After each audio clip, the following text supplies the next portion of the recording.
오늘도 새벽 야화를 찾아주신 여러분, 감사합니다. 구독과 좋아요를 누르시고 행운을 받아가세요. 새벽 야화의 재밌는 이야기 시작합니다. 조선의 권세를 쥐었던 한때의 명재상, 이공은 이제 늙고 쇠약해져 있었습니다. 젊은 시절 그의 이름은 궁중에서도 높이 울려 퍼졌으며 조정에서는 그의 말 한마디에 나라의 법이 바뀌기도 했죠. 하지만 세월은 가혹한 것이었고 그 또한 인간인지라 그 누구도 피해갈 수 없는 늙음이 찾아오고 말았답니다. 젊은 날 그는 밤을 낮삼아 정사를 논하였고 아랫 것들은 그의 눈치를 보며 조심조심 걸음을 옮겼죠. 그러나 이제 그의 곁에는 그런 권세도 두려움도 사라졌습니다. 한때 충성스러웠던 벗들도 하나둘 세상을 등졌고 젊은 대신들은 그를 예우하며도 속으로는 이제 물러날 때가 되었다고 생각했겠죠. 무엇보다도 가장 견디기 어려운 것은 몸이 쇠약해지는 것이었습니다. 눈은 침침하고 귀는 멀어 말소리가 먼 곳에서 아득히 울리는 듯했고 손에 쥔 붓도 어느새 힘없이 떨렸습니다. 밤이면 더 괴로웠습니다. 젊은 날 그는 단 한순간도 헛되이 보내지 않았죠. 언제나 국정을 살피고 학문을 익히며 때때로 미녀들과 어울려 풍류를 즐기기도 했습니다. 하지만 이제는 아무리 누워도 잠이 오지 않았습니다. 깊은 밤, 주위는 고요하기만 한데 마음은 자꾸만 젊은 시절로 돌아가곤 했죠. 이 늙은 몸이 어찌 이리도 고요하단 말인가. 이공은 깊은 한숨을 내쉬며 몸을 일으켰습니다. 아무리 침상을 뒤척여도 잠은 오지 않았고 어둠 속에서 옛 기억만이 그를 덮쳐왔습니다. 다시 누워봐야 소용없을 터 지팡이를 짚고 천천히 걸음을 옮겼죠. 그의 저택은 컸으나 그에게는 좁디 좁게 느껴졌습니다. 권세를 쥐던 시절에는 이 대청과 안채, 별당까지 온통 그의 것이었건만 이제 그는 그저 한 늙은이로서 이 집 구석에 자리한 그림자 같은 존재가 되고 말았죠. 그의 발걸음은 자연스레 바깥을 향했습니다. 달이 밝았습니다. 달빛에 비친 정원에 나무들이 희미한 그림자를 들이우고 있었고 바람이 살짝 불어오자 나뭇가지들이 흔들렸습니다. 젊은 시절 같았으면 이맘때쯤 술을 한 잔 기울이며 시를 읊었을 터인데 이제는 그마저도 입맛이 변하여 시큼한 약탕을 마시는 신세가 되었죠. 이공은 마당을 천천히 거닐며 자신의 삶을 되돌아보았습니다. 한때 수많은 여인을 거느렸고 연애를 여러 풍악을 즐겼으며 자신을 따르는 사람들에게 둘러싸여 권세를 누렸죠. 하지만 이제는 그 시절이 마치 남의 이야기처럼 느껴졌습니다. 아무리 기억을 붙들려 해도 마치 손가락 사이로 흘러내리는 모래처럼 아득하게만 느껴졌습니다. 나는 아직 살아있는데 어찌 이리도 허망한가. 그는 한숨을 쉬며 다시 지팡이를 짚었습니다. 잠이 오지 않는 밤 그는 자신의 존재가 점점 희미해지는 것만 같았습니다. 이대로 늙어가다 언젠가 조용히 사라질 터인데 그가 남긴 이름은 또 얼마나 오래 남을 것인지 아무도 모를 일이었죠. 그런 생각을 하니 더욱 잠이 멀어지는 듯 했습니다. 그렇게 그는 천천히 걸음을 옮겼습니다. 어디로 가는지도 모른 채 그저 달빛을 따라 나아갔습니다. 발걸음이 자연스레 향한 곳은 안채였습니다. 그때 멀리서 익숙한 목소리가 들려왔습니다. 대감께서는 요즘도 잠을 못 이루십니까? 이공은 걸음을 멈추고 고개를 돌렸습니다. 등 뒤에는 오랜 벗이자 점술에 능한 산에 장도령이 서 있었습니다. 젊은 시절부터 곁을 지키던 자였고 그가 예언하는 바는 종종 신기할 정도로 맞아떨어지곤 했죠. 이공은 나직이 한숨을 내쉬며 대답했습니다. 그렇다네. 밤이 깊어도 잠이 오지 않으니 나는 이미 반쯤 저승에 발을 들인 것이나 다름없다네. 장도령은 고개를 가만히 끄덕이며 낮은 목소리로 말했습니다. 대감께서는 아직 떠날 때가 아닙니다. 허나 세월이 흐를수록 더욱 간절해지는 것이 있지 않습니까? 다시금 뜨거운 기운이 몸을 감싸고 예전처럼 힘이 넘친다면 얼마나 좋겠습니까? 젊음을 찾는 길이 있다면 한 번쯤 그 기회를 잡아보시지 않겠습니까? 이공은 장도령의 말을 곱씹으며 생각에 잠겼습니다. 세월이 흐를수록 더욱 간절해지는 것이라면 그가 가장 원했던 것은 무엇이었을까? 권세도 부귀도 한때의 것이었지만 그 시절의 혈기와 용기는 사라질 수 없는 것이었죠. 허나 늙음이란 한번 들이닥치면 돌이킬 수 없는 것이 아닌가? 이공이 낮은 목소리로 물었습니다. 장도령은 의미심장한 미소를 지으며 천천히 고개를 저었습니다. 세월은 거스를 수 없으나 흐름을 늦출 수는 있습니다. 대감께서도 아시지 않습니까? 강한 물살도 바위에 부딪히면 속도를 줄이고 바람도 방향에 따라 부드러워지는 법이지요. 이공은 미간을 찌푸리며 장도령을 바라보았습니다. 그 말이 사실이라면 나는 무엇을 해야 하는가? 장도령은 조용히 이공의 눈을 바라보며 덧붙였습니다. 젊음을 되찾고 싶다면 잊고 있던 본능을 다시 깨우셔야 합니다. 그것이 무엇인지 대감께서는 이미 알고 계시지 않습니까? 지금 안채에 가시면 대감께서 오래전 잃어버린 것을 찾게 되실 겁니다. 세월이 빼앗아간 뜨거운 기운과 젊은 날의 감각이 다시금 깨어날 것이니 그 기회를 놓치지 마십시오. 그 말에 이공은 순간 멈칫합니다. 안채라면 여인들이 머무는 곳이 아니던가. 이미 몸도 마음도 늙어버린 자신에게 무슨 인연이 있으랴 싶었습니다. 그러나 장도령의 말은 늘 의미심장했죠. 머리로는 말도 안 된다고 생각하면서도 가슴 한구석에서는 알 수 없는 감정이 피어올랐습니다. 이공은 한동안 침묵합니다. 예전 같았으면 웃어넘겼을 말을 이제는 쉽게 넘길 수 없었죠. 장도령은 젊은 시절부터 수없이 많은 예언을 했고 그중 적중한 것이 한두 가지가 아니었답니다. 관직에서 물러날 시기를 조언했던 것도 전염병이 돌기 전에 대비하라 했던 것도 모두 장도령의 입을 통해 전해졌습니다. 지금껏 그의 말을 따르는 것이 손해본 적이 없었으니 이번 또한 허투루 넘기기 어렵게 느껴졌습니다. 하면 그 인연이 누구인지도 알고 있는가? 이공이 낮은 목소리로 물었습니다. 장도령은 조용히 미소 지으며 고개를 저었습니다. 그것은 대감께서 직접 찾으셔야 합니다. 허나 안채로 가시면 알게 될 것입니다. 거기에는 영이 맑은 아이가 있습니다. 그 아이와 하룻밤을 보내시면 대감께서 그토록 바라시는 것이 무엇인지 몸소 깨닫게 될 터입니다. 그 말에 이공은 다시금 한숨을 내쉬었습니다. 어찌 보면 허망한 이야기 같기도 합니다. 그럼에도 불구하고 이상하게도 그의 발길이 저절로 움직이는 것을 막을 수 없었습니다. 결국 그는 아무 말 없이 다시 발걸음을 옮깁니다. 하지만 이제는 달랐습니다. 방금 전까지 무의미하게 떠돌던 걸음이 어느새 안채를 향해 또렷한 방향을 잡고 있었습니다. 가슴 깊숙한 곳에서 잊혔다고 생각했던 감각이 되살아나는 듯했습니다. 그것이 무엇인지 아직 알 수 없었지만 그의 걸음은 더 이상 머뭇거리지 않았습니다. 그 밤 이공은 안채로 향합니다. 그의 걸음은 조용하고도 단호했습니다. 장도령의 말이 귓가를 맴돌았고 심장은 오랜만에 박동을 느끼듯 둔탁하게 뛰었답니다. 달빛이 길을 비추고 있으며 바람은 미약하지만 등 뒤에서 천천히 그를 떠밀듯 불어오는 듯 했습니다. 안채의 뜰에 들어서니 대나무 평상 하나가 눈에 들어왔습니다. 그 위에 희미한 그림자가 얹혀 있고 가까이 다가가자 그것이 한 어린 계집종임을 알아차렸답니다. 손자 며느리를 모시는 교전비로 아직 나이가 어려했던 얼굴을 가지고 있죠. 늦여름밤의 더위를 견디려 부채질을 하던 그녀는 피곤함을 이기지 못하고 그만 깊은 잠에 빠져버린 듯했습니다. 숨결이 고르고 희미하게 들썩이는 가슴은 고요한 밤 공기 속에서 부드러운 리듬을 이루고 있었답니다. 그녀의 가녀린 목덜미에는 땀이 송골송골 맺혀 있으며 미처 정리하지 못한 옷깃 사이로 희미한 살결이 드러났습니다. 달빛이 스며든 그 피부는 매끄럽고 창백하여 마치 물 위에 떠 있는 연꽃 같았죠. 그녀는 한 손을 옆으로 뻗은 채 잠들어 있고 다른 손은 품 안에 가만히 접혀 있었습니다.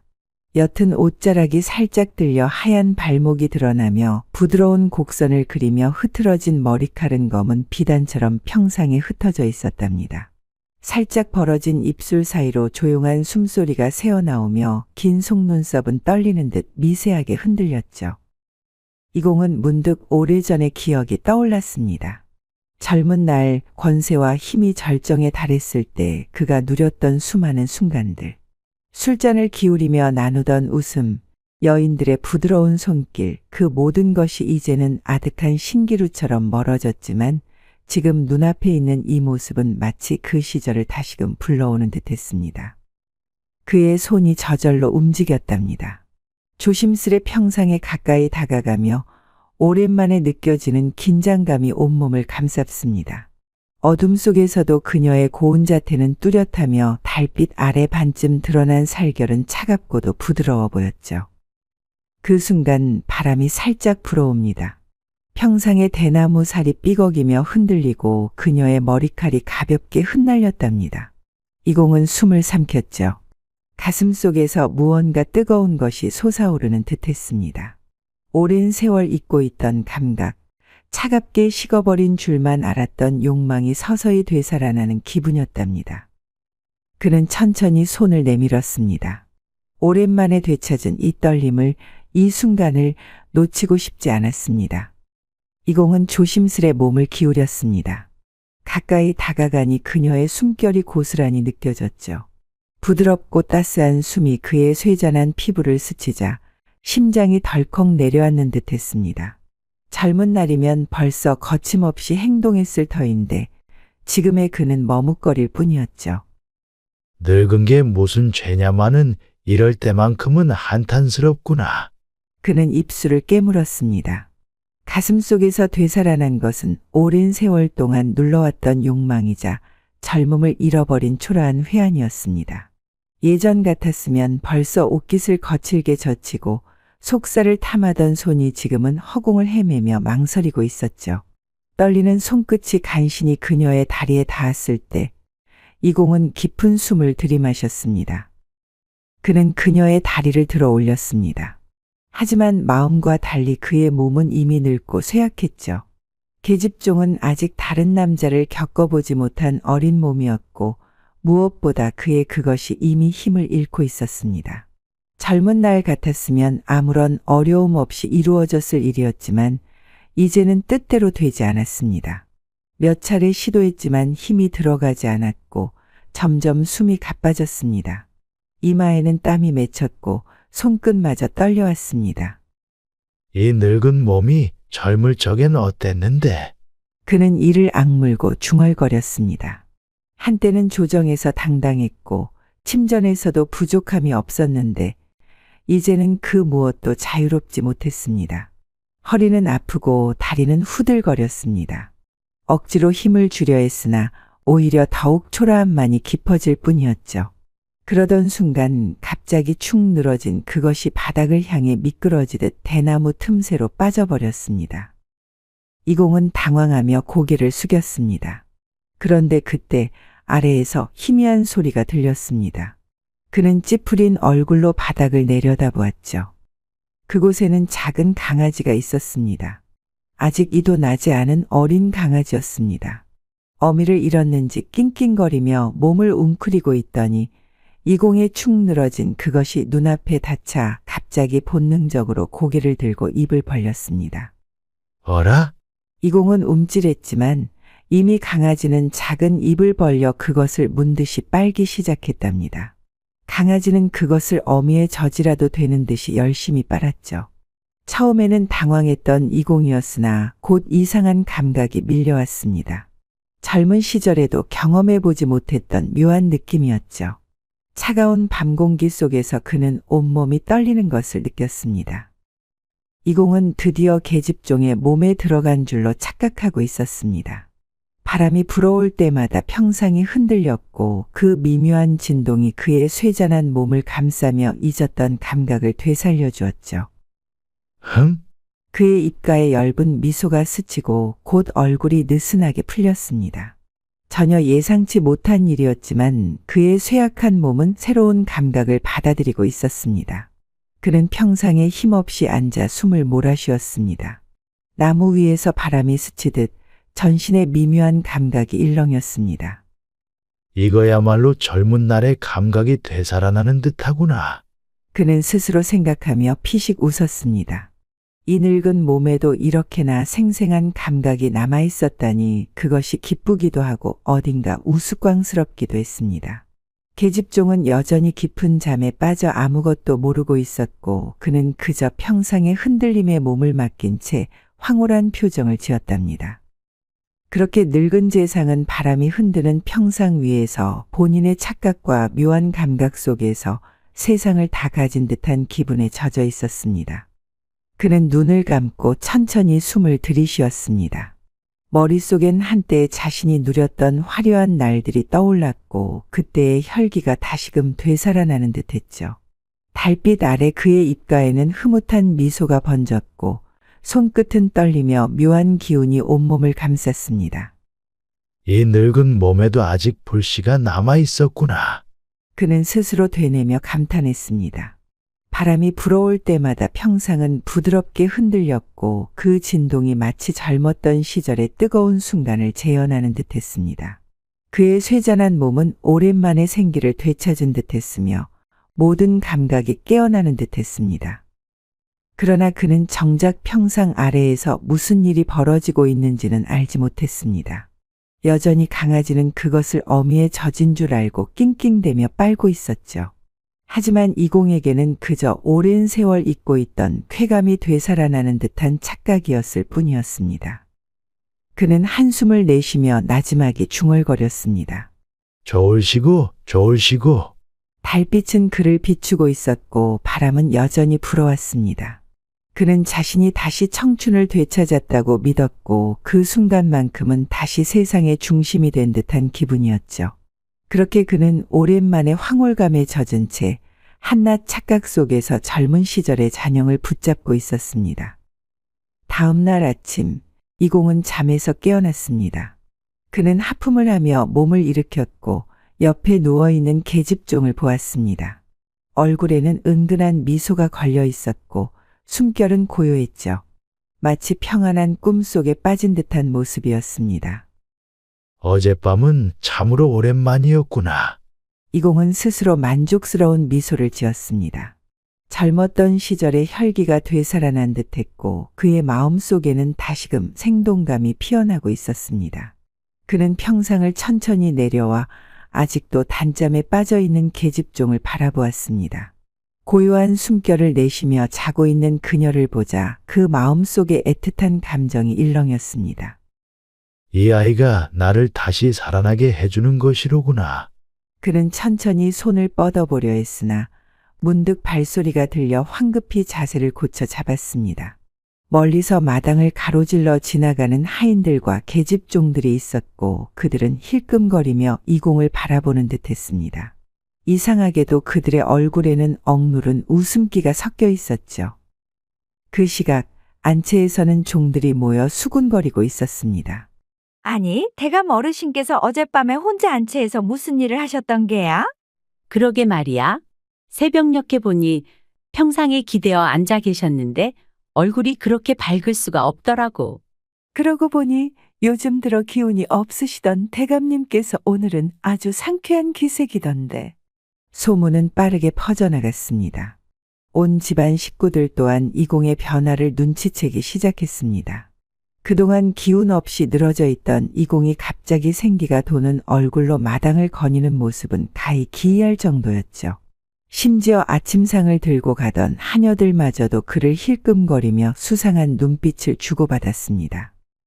결국 집안의 자식들과 며느리들까지도 이 문제를 두고 한자리에 모였습니다. 장남이 조심스레 운을 띄웠습니다. 아버님께서 요 며칠 기력이 쇠약하셨는데 갑자기 생기가 도시는 것을 보니 틀림없이 무언가 기분 좋을 일이 있으셨던 것이 분명합니다. 차남이 팔짱을 끼고 고개를 끄덕였습니다. 내가 보기에도 그렇소. 그런데 그 기분 좋은 일이 혹 저 계집종 때문이 아닌가 싶소만. 장남의 아내가 작은 목소리로 덧붙였죠. 그러게 말입니다. 아침부터 저 아이를 보시며 계속 흐뭇한 표정을 짓고 계시더이다. 막내 며느리가 조심스레 입을 열었답니다. 그러면 차라리 저 아이를 아버님께 붙여드리는 것이 어떻겠습니까? 어차피 저 아이는 교전비이니 다른 곳으로 시집을 가는 것도 아니고 대감님께서 원하신다면 그날 저녁 가족들은 다시 한자리에 모였습니다. 낮 동안 이공의 변화는 더욱 뚜렷했죠. 마당을 거니는 걸음이 한결 가벼워 보였고 얼굴에는 오랜만에 생기가 돌았습니다. 하인들은 물론 자식들까지도 그의 기이한 변화를 감지하지 않을 수 없었답니다. 장남이 기침을 하며 입을 열었습니다. 아버님께서 요즘 기운이 없으셨는데 어젯밤 이후로 활력을 되찾으셨소. 아무래도 좋은 일이 있으셨던 게 분명하오. 차남이 고개를 끄덕이며 말을 받았습니다. 그렇소. 예전에는 기운 없이 방에서만 지내시더니 오늘은 마당도 거니시고 심지어 식사도 평소보다 많이 드셨다고 하오. 이게 무슨 영문이겠소? 장남의 아내가 조심스럽게 말을 보탰습니다. 그것이 다들 알고 있지 않습니까? 아침부터 대감님께서 저 계집종을 바라보는 눈빛이 예사롭지 않더이다. 막내 며느리가 얼굴을 붉히며 수군댔습니다. 그렇다면 차라리 저 계집종을 아버님께 붙여드리는 것이 어떻겠습니까?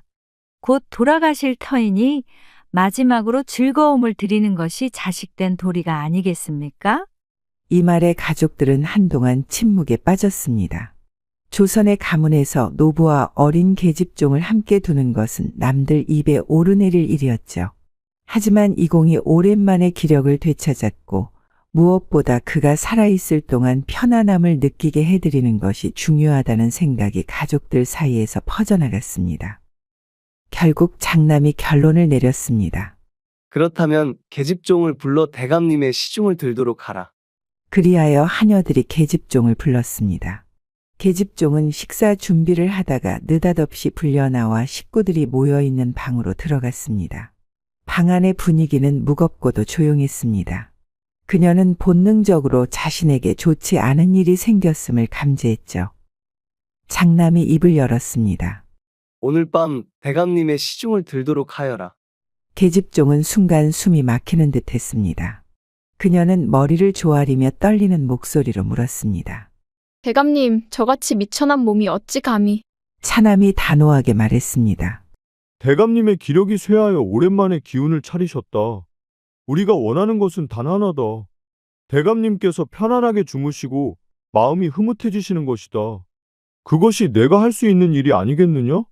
계집종은 얼굴이 새하얘졌습니다. 그녀는 거역할 수 없는 신분이었고 이미 결정된 일이었습니다. 그녀가 거절한다 한들 아무 소용이 없을 터였습니다. 하녀 하나가 다가와 조용히 그녀의 손을 잡으며 속삭였습니다. 어차피 대감님은 연로하시니 별일 없을 것이야. 그냥 시중만 들면 될 거야. 그 말이 계집종의 귀에 맴돌았습니다. 그래, 별일 없겠지. 어차피 늙은 대감님이야. 그녀는 스스로를 다독이며 마음을 가라앉히려 했습니다. 그날 저녁 계집종은 목욕을 하고 몸을 단정히 하였습니다. 하녀들이 그녀를 씻기고 고운 옷을 입혀주었습니다. 머리카락을 단정히 빗어 올리고 손끝까지 깨끗이 정리한 그녀는 거울을 바라보며 한숨을 내쉬었습니다. 나는 그저 시중을 드는 것뿐이야. 그녀는 스스로에게 말하듯 되뇌었습니다. 어둑해진 저택의 복도를 따라 그녀는 떨리는 걸음으로 이공의 방을 향해 걸어갔습니다. 밤이 깊고 정막이 깃든 재상의 방 안. 계집종은 떨리는 손끝을 모으고 조심스레 문을 열었답니다. 방 안은 은은한 등불로 어둠을 간신히 가르고 있었고 방 한쪽에는 이공이 반쯤 기대어 앉아 있었습니다. 그의 얼굴에는 환희가 가득했죠. 마치 오래도록 기다려온 순간이 드디어 찾아온 것처럼 그의 두 눈은 반짝이고 있었답니다. 젊었던 시절의 혈기가 다시금 되살아난 듯 그는 천천히 손을 뻗으며 계집종을 맞이했습니다. 왔느냐? 이공의 목소리는 희미한 떨림이 섞여 있었습니다. 계집종은 조심스레 고개를 끄덕였답니다. 심장이 쿵쾅거리고 있었죠. 하지만 그녀는 시중을 드는 것뿐이라며 스스로를 다독였습니다. 그러나 이공은 전혀 다른 생각을 하고 있었답니다. 그는 천천히 손을 뻗어 그녀의 팔을 잡았습니다. 떨리는 손끝에서 오랜만에 느껴지는 온기가 전해졌습니다. 그는 눈을 감고 깊은 숨을 들이쉬었습니다. 다시 젊어진 것 같은 기분이었죠. 이제 다시 한번 예전의 영광을 되찾을 순간이었습니다. 그는 천천히 그녀를 끌어안으며 떨리는 손으로 그녀의 허리를 감쌌습니다. 심장은 빠르게 뛰고 숨결은 거칠어졌답니다. 그는 오랜만에 피어나는 욕망을 따라 몸을 움직이려 했습니다. 하지만 그의 몸은 전혀 뜻대로 움직이지 않았습니다. 그는 다시금 힘을 주었으나 허리는 굽고 사지는 무거웠죠. 머릿속은 불타오르고 있는데 그의 몸은 아무런 반응도 보이지 않았답니다. 식은땀이 이마를 타고 흘렀습니다. 어찌 된 일이냐?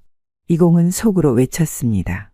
지난번 평상 위에서는 바람이 흔들어주며 기이한 기운이 감돌아 잊고 있던 감각이 되살아나는 듯 했는데 어찌된 일인지 오늘은 아무리 애를 써도 그때와 같은 기운이 돌지 않았습니다. 몸이 그때처럼 반응해주지 않는 것이었죠. 그는 이를 악물었습니다. 다시 한번 천천히 시도해 보았습니다. 그러나 힘을 줄수록 더욱 힘이 빠져나가는 기분이었습니다.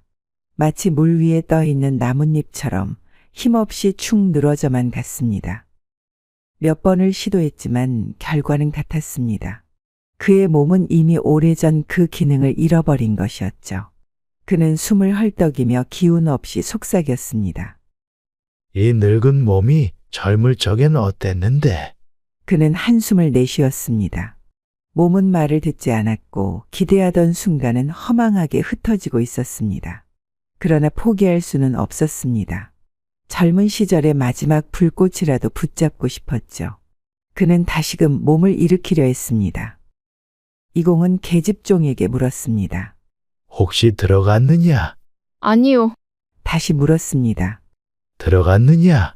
아니요. 이렇게 반복되는 동안 시간이 한참 흘렀습니다. 창밖에는 그의 장남과 차남이 숨죽이고 있었습니다. 방 안에서 벌어지는 상황을 엿보던 그들은 차마 더 지켜볼 수가 없었습니다. 어찌할 것인가? 장남이 조심스레 물었습니다. 차남이 곤란한 표정을 지었습니다. 저러다 실망하시면 몸져 놓으실 텐데. 그들은 잠시 눈을 마주쳤습니다. 그리고 동시에 같은 생각을 했죠. 어쩔 수 없지. 저 계집종에게 신호를 보내야겠소. 차남이 조심스레 창문을 두드렸습니다. 방 안에서 힘겹게 몸을 움직이던 이공이 멈칫했습니다. 계집종도 깜짝 놀라 창을 바라보았죠. 그리고 창밖에서 낮은 목소리가 들려왔습니다.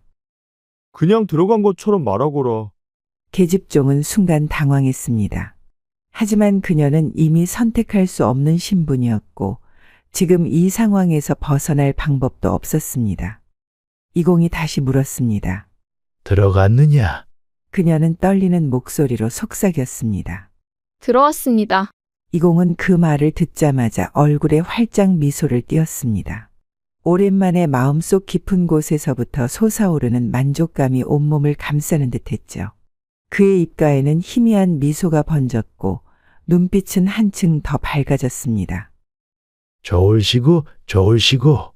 그는 마치 오래 기다려온 순간이 찾아온 듯 흡족한 표정을 지으며 나지막이 웃었습니다. 마치 젊은 시절로 돌아간 듯한 착각에 빠져 한때의 자신이 다시 살아난 듯한 기분이었죠. 그는 오랜만에 느껴보는 감각에 도취되어 세상을 다 가진 사람처럼 평온한 숨을 내쉬었습니다. 이제야 제대로 된 삶을 산 것 같구나. 그는 스스로 중얼거렸습니다. 젊은 날에는 힘과 권력을 마음껏 휘둘렀고 원하는 것을 손에 쥐었으나 늙어서는 모든 것이 흐릿해졌죠. 하지만 오늘 그는 다시 한번 생명의 불꽃이 타오르는 것을 느꼈습니다. 이 순간만큼은 다시금 세상의 중심에 선 듯한 기분이었죠. 그러나 창밖에서 이 장면을 지켜보던 장남과 차남이 서로를 바라보며 길게 한숨을 내쉬었습니다. 하, 장남이 안도의 한숨을 쉬었지만 그 속에는 씁쓸함이 묻어 있었습니다. 그는 조용히 창을 닫으며 말했습니다. 아버님께서 이렇게라도 기뻐하셨으니 다행이라 해야 하나. 차남은 씁쓸한 미소를 지었습니다. 그렇지요. 차라리 저렇게 만족해 하시는 것이 나을지도 모르겠습니다. 둘은 말없이 서로를 바라보았습니다. 한편으로는 부끄럽기도 하고 한편으로는 안쓰럽기도 한 복잡한 감정이 뒤섞였습니다. 재상이 만족하고 있다는 사실이 다행스럽기도 했지만 그가 무엇을 기뻐하는지 알고 있는 이상 그 기쁨을 온전히 축복해 줄 수도 없었죠. 아버님은 모르겠지만 우리만이라도 이 일을 입에 올리지 말자. 장남이 차남의 어깨를 가볍게 두드리며 조용히 말했습니다. 차남는 조용히 고개를 끄덕였죠. 결국 그들은 무거운 마음을 안고 자리를 떠났습니다. 방 안에서는 여전히 이공의 만족스러운 웃음소리가 희미하게 들려오고 있었습니다. 창밖의 달빛만이 이 모든 것을 조용히 비추고 있었고 그 밤은 그렇게 깊어갔습니다. 그날 이후 이공의 몸은 급격히 쇠약해졌습니다. 평소에도 기력이 다해 있던 그였지만 그 밤이 지나고 나서는 더욱더 몸이 가벼워지는 듯한 느낌을 받았죠. 그러나 그 가벼움은 생기를 찾은 것이 아니라 마치 몸이 서서히 바람 속으로 녹아내리는 것처럼 점점 사그라드는 듯한 감각이었습니다. 하인들은 재상이 밥을 제대로 먹지 않는 것을 걱정했습니다. 평소에도 식욕이 변변치 않았으나 이제는 젓가락을 드는 것조차 힘겨워 보였죠. 가족들은 그를 위해 보양식을 준비하고 약을 다려보냈지만 그는 손을 대지 않았습니다. 대감 어르신, 이것이라도 한 숟갈 드셔야 합니다. 하인이 간청했으나 이공은 그저 희미한 미소를 띠며 고개를 저었습니다. 그의 눈은 먼 곳을 바라보듯 이미 현실과 동떨어진 듯했습니다. 그는 마치 이 세상에서 이미 벗어나 있는 사람처럼 보였죠. 하지만 이상하게도 그는 고통스러워하지 않았습니다. 몸이 쇠약해지고 있는데도 그는 한 번도 신음을 내뱉지 않았습니다. 오히려 얼굴에는 은근한 만족감이 서려 있었고 어딘가 황홀해 보이기까지 했죠. 그는 종종 혼잣말을 했습니다. 그날 밤처럼 그의 목소리는 희미했지만 방 안을 가득 채우기에 충분했습니다. 하인들은 서로를 바라보며 난감한 표정을 지었습니다. 재상은 몸이 점점 여위어 갔지만 그 입가에는 항상 미소가 번져 있었습니다. 심지어 병이 깊어질수록 그의 얼굴은 더욱 평온해 보였죠. 대체 그날 밤이란 무엇을 말하는 것이냐? 하인들 사이에서 수군거림이 시작되었습니다. 가족들도 처음에는 이공의 쇠약해지는 모습을 보고 근심했지만 그가 오히려 편안한 표정을 짓는 것을 보고는 어찌할 바를 몰랐습니다. 장남이 한숨을 내쉬며 중얼거렸습니다. 아버님께서 그날 밤을 그렇게 행복하게 생각하시는 걸 보니 차라리 다행이라 해야 하나. 차남은 씁쓸한 표정으로 고개를 끄덕였습니다. 그렇지요. 아무런 후회도 고통도 없이 저렇게 미소를 짓고 계시니 오히려 복된 일인지도 모르겠소. 그렇게 재상은 날이 갈수록 기운이 빠져갔지만 마지막 순간까지도 흐뭇한 미소를 잃지 않았습니다. 그리고 그의 방에서는 여전히 희미한 중얼거림이 들려오고 있었습니다. 그날 밤처럼 참 좋았지. 어느 날 밤, 이공은 깊은 잠에 빠졌다가 천천히 눈을 떴습니다. 창밖으로 보이는 하늘은 맑고도 고요했으며 달빛은 방 안을 은은하게 비추고 있었답니다. 그는 희미한 미소를 지으며 천천히 손을 허공으로 뻗었습니다.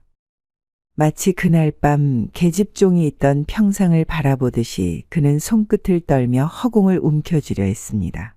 그러나 손끝은 허망하게 허공을 스칠 뿐 그 무엇도 잡히지 않았죠. 그는 깊은 숨을 들이마시며 나지막이 중얼거렸습니다. 다시 한 번만, 다시 한 번만. 그의 목소리는 점점 희미해졌습니다. 그는 마치 마지막으로 무언가를 잡으려는 듯 힘겹게 손을 뻗다가 이내 힘없이 내려놓았답니다. 하지만 그의 얼굴에는 여전히 흐뭇한 미소가 걸려 있었습니다. 그렇게 이공은 조용히 잠들듯 눈을 감았습니다. 그 후 집안은 이상할 정도로 평온해졌습니다.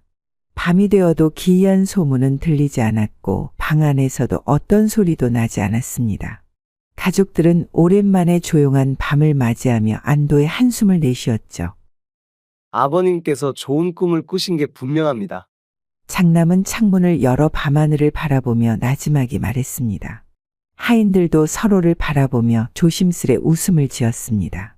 그러던 어느 날 차남이 문득 조용한 방 안에서 익숙한 목소리를 들었습니다. 들어갔느냐? 순간 그는 놀라 몸을 움츠렸지만 이내 방 안을 살폈습니다.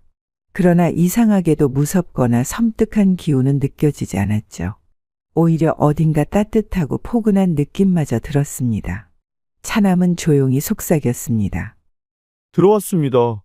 그러자 어디선가 아주 희미하게 들려오는 듯한 목소리가 있었습니다. 좋으시고 좋으시고. 그 목소리는 마치 먼 곳에서 들려오는 듯했고 달빛 아래 조용히 사라졌습니다. 차남은 피식 웃으며 방을 나섰습니다. 마치 아버지가 여전히 가족들을 지켜보고 있는 것만 같았죠. 이후로도 가끔 밤이 되면 집안 어디선가 익숙한 속삭임이 들려왔다고 합니다. 하지만 그것은 두려움의 소리가 아니라 어딘가 익살스럽고 따뜻한 기운을 품은 소리였답니다. 가족들은 그 음성이 들릴 때마다 은근한 미소를 짓곤 했습니다. 그렇게 이공의 이야기는 집안 사람들에게 해악과 웃음이 섞인 전설로 남아 오랫동안 전해졌습니다. 세월이 흘러도 그가 남긴 익살스러운 속삭임은 후손들의 가슴 속에서 잊히지 않았답니다. 조선의 작은 농촌 마을, 넓디 넓은 들판에는 계절마다 다른 작물이 자라고 마을 어귀에는 정겨운 초가집들이 다닥다닥 붙어 있었습니다. 이곳에서 나고 자란 농부 이방철은 어리숙하고 멍청하지만 아내밖에 모르는 힘 좋은 사내였습니다. 그렇게 어리숙하고 멍청해서였을까요? 그는 체면이 무엇인지도 몰랐고 사람들의 시선을 신경 쓰지 않는 성격이었습니다. 고된 농사일을 끝마치고 나서 땀에 절은 옷을 벗어 던지고 탁주 한 사발 들이키고서는 집에 돌아와 아내를 품에 안으면 그의 피로는 모두 씻겨져 내려갔습니다. 다만 그는 항상 밖에 나갔다가 돌아오면 사람이 있든 없든 아내를 이끌고 방으로 들어가 그 짓을 한판 벌였기에 아내는 항상 황급히 동네 안악들을 집에 보내고는 민망해하였습니다. 어느 날과 다를 것 없이 농사일을 끝마치고 옆집 김씨와 함께 술을 마시던 중 김씨가 방철을 향해 큰 소리로 말했습니다. 아이고 방철아, 제발 좀 그만해라 이놈아. 이방철은 탁주를 들이키다 말고 어리둥절한 얼굴로 김씨를 바라보았습니다. 아니, 형님 도대체 뭘 그만하란 말씀이요? 김씨는 지친 기색이 역력한 얼굴로 한숨을 푹 내쉬며 푸념을 늘어놓았습니다. 어제도 하루 종일 밭일하느라 힘이 빠져 죽겠는데 집에 들어가니 우리 마누라가 말이야. 내 아내랑 수다 떨다가 내가 돌아오는 바람에 황급히 집에 들어왔거든.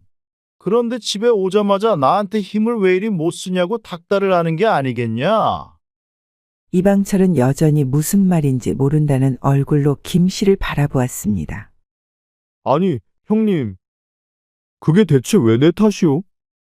김씨는 탁주 사발을 내려놓고 방철의 얼굴에 삿대질을 하며 버럭 소리쳤습니다.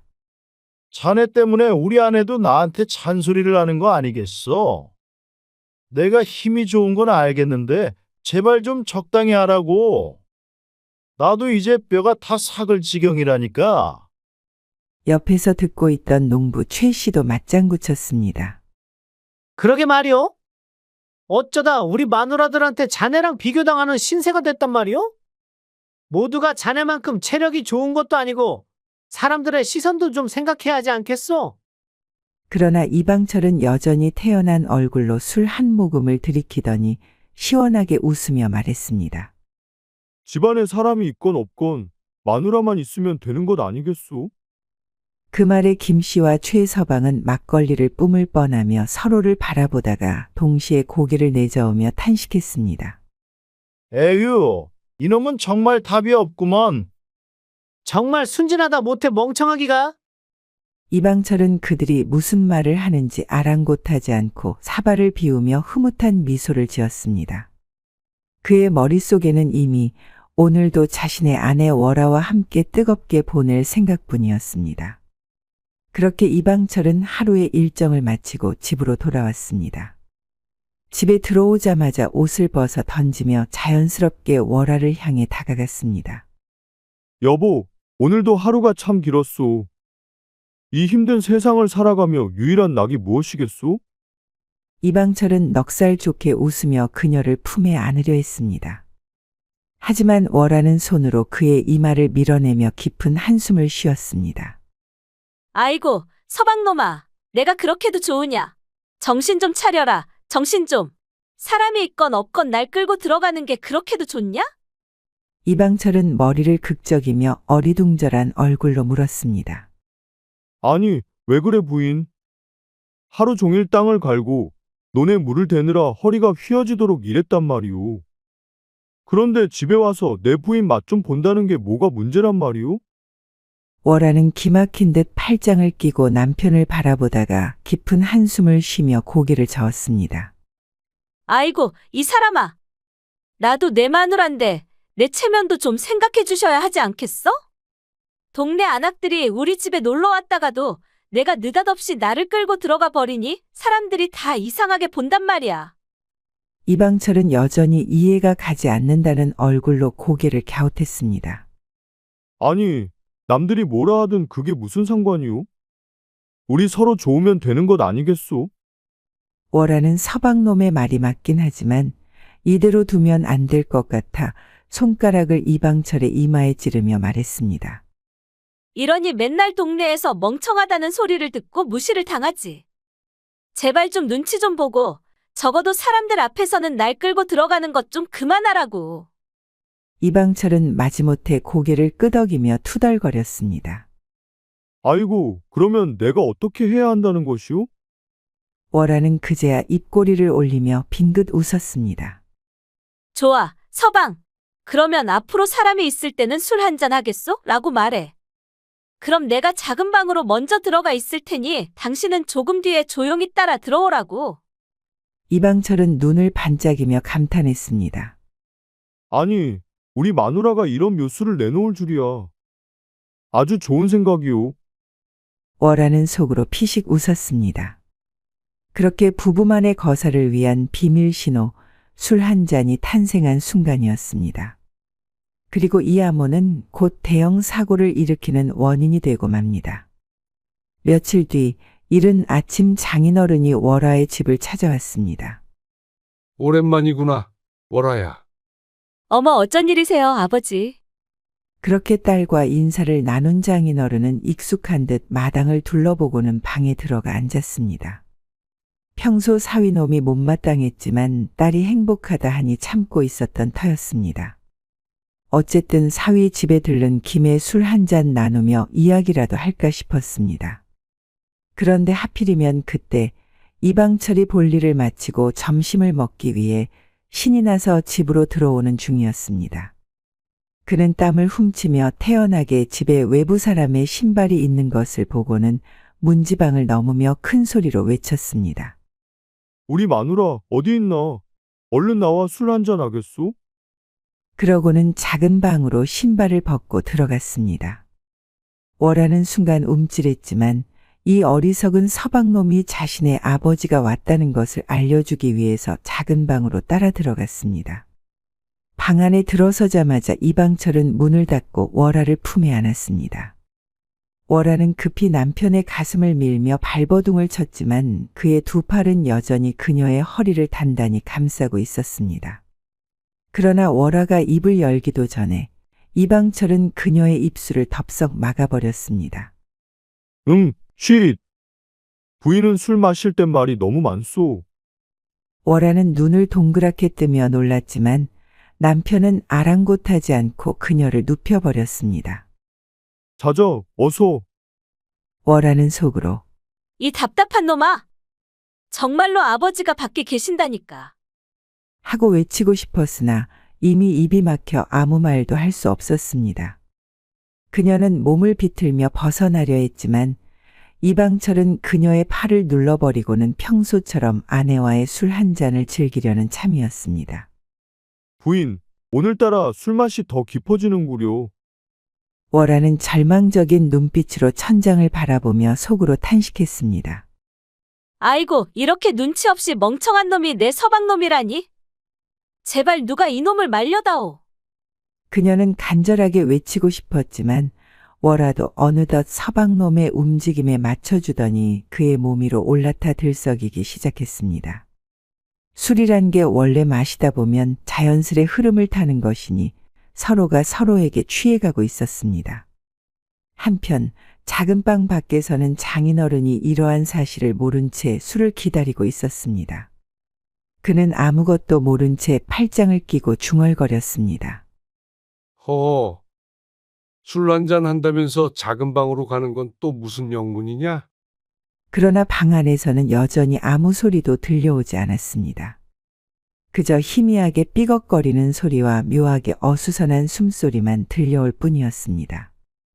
장인어른은 의아함에 혼잣말로 중얼거리며 귀를 기울였습니다. 술이라도 방에서 빚는 것인가? 어디 얼마나 좋은 술이길래 참으로 궁금하구나. 하지만 시간이 지나도 술상은 차려지지 않았고 사위와 딸은 여전히 작은 방에서 나오지 않았습니다. 한참 뒤 문이 스르르 열렸고 드디어 월화와 이방철이 방에서 나왔습니다. 그들의 볼은 열꽃이 핀 듯 발그레해져 있었습니다. 월화는 헝클어진 옷고름을 급히 정리하며 어색하게 서 있었고 이방철은 태연하게 기지개를 켜며 시원하게 한숨을 내쉬었습니다. 오늘 술맛이 기가 막혔소, 부인. 장인어른의 눈썹이 꿈틀거렸습니다. 그는 언짢은 듯 수염을 쓸어내리며 방문을 벌컥 열고 나왔습니다. 허참 내 놈의 장인이 왔는데도 술 한잔 같이 나누지도 않고 둘이서만 마시다니. 이렇게 인정머리 없는 딸년을 내가 어떻게 키웠단 말이냐. 아버지의 말에 월화는 깜짝 놀라 남편을 노려보았습니다. 그제야 이방철도 방금 전까지 무슨 일이 있었는지를 깨닫고는 화들짝 놀랐습니다. 장인어른. 어찌 오셨습니까? 그게... 이방철은 허둥지둥하며 머리를 극적이며 인사했지만 이미 오해한 장인어른은 그를 외면하며 고개를 저었습니다. 됐다. 이놈들아. 손님이 왔으면 대접부터 해야지. 그는 더 이상 볼 것도 없다는 듯 손을 휙 내저으며 집 밖으로 성큼성큼 걸어나갔습니다. 이방철은 장인어른의 뒷모습을 멀뚱히 바라보다가 뒤늦게 월화를 돌아보며 눈을 끔뻑였습니다.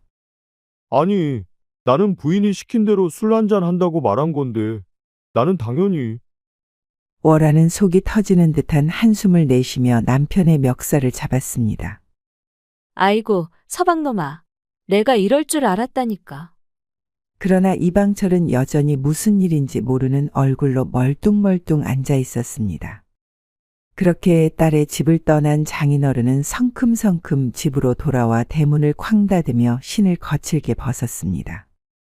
그러자 부엌에서 점심상을 차리던 장모가 깜짝 놀라 남편을 바라보았습니다.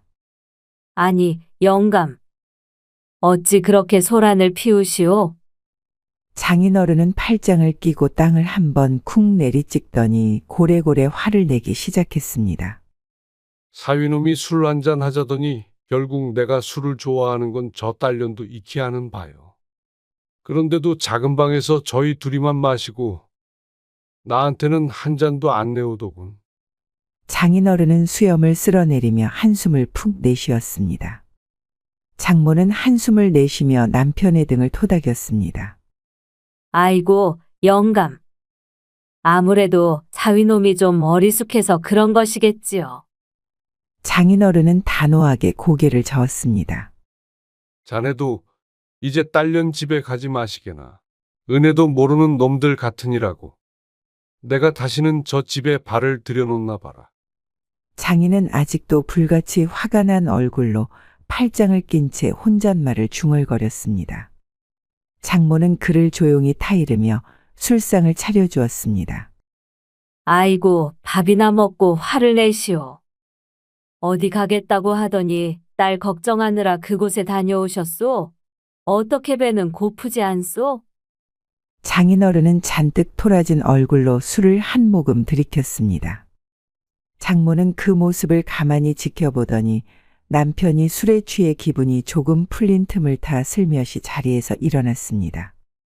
이 영감탱이도 참 술 한 잔 못 얻어 마셨다고 이렇게까지 화를 내다니.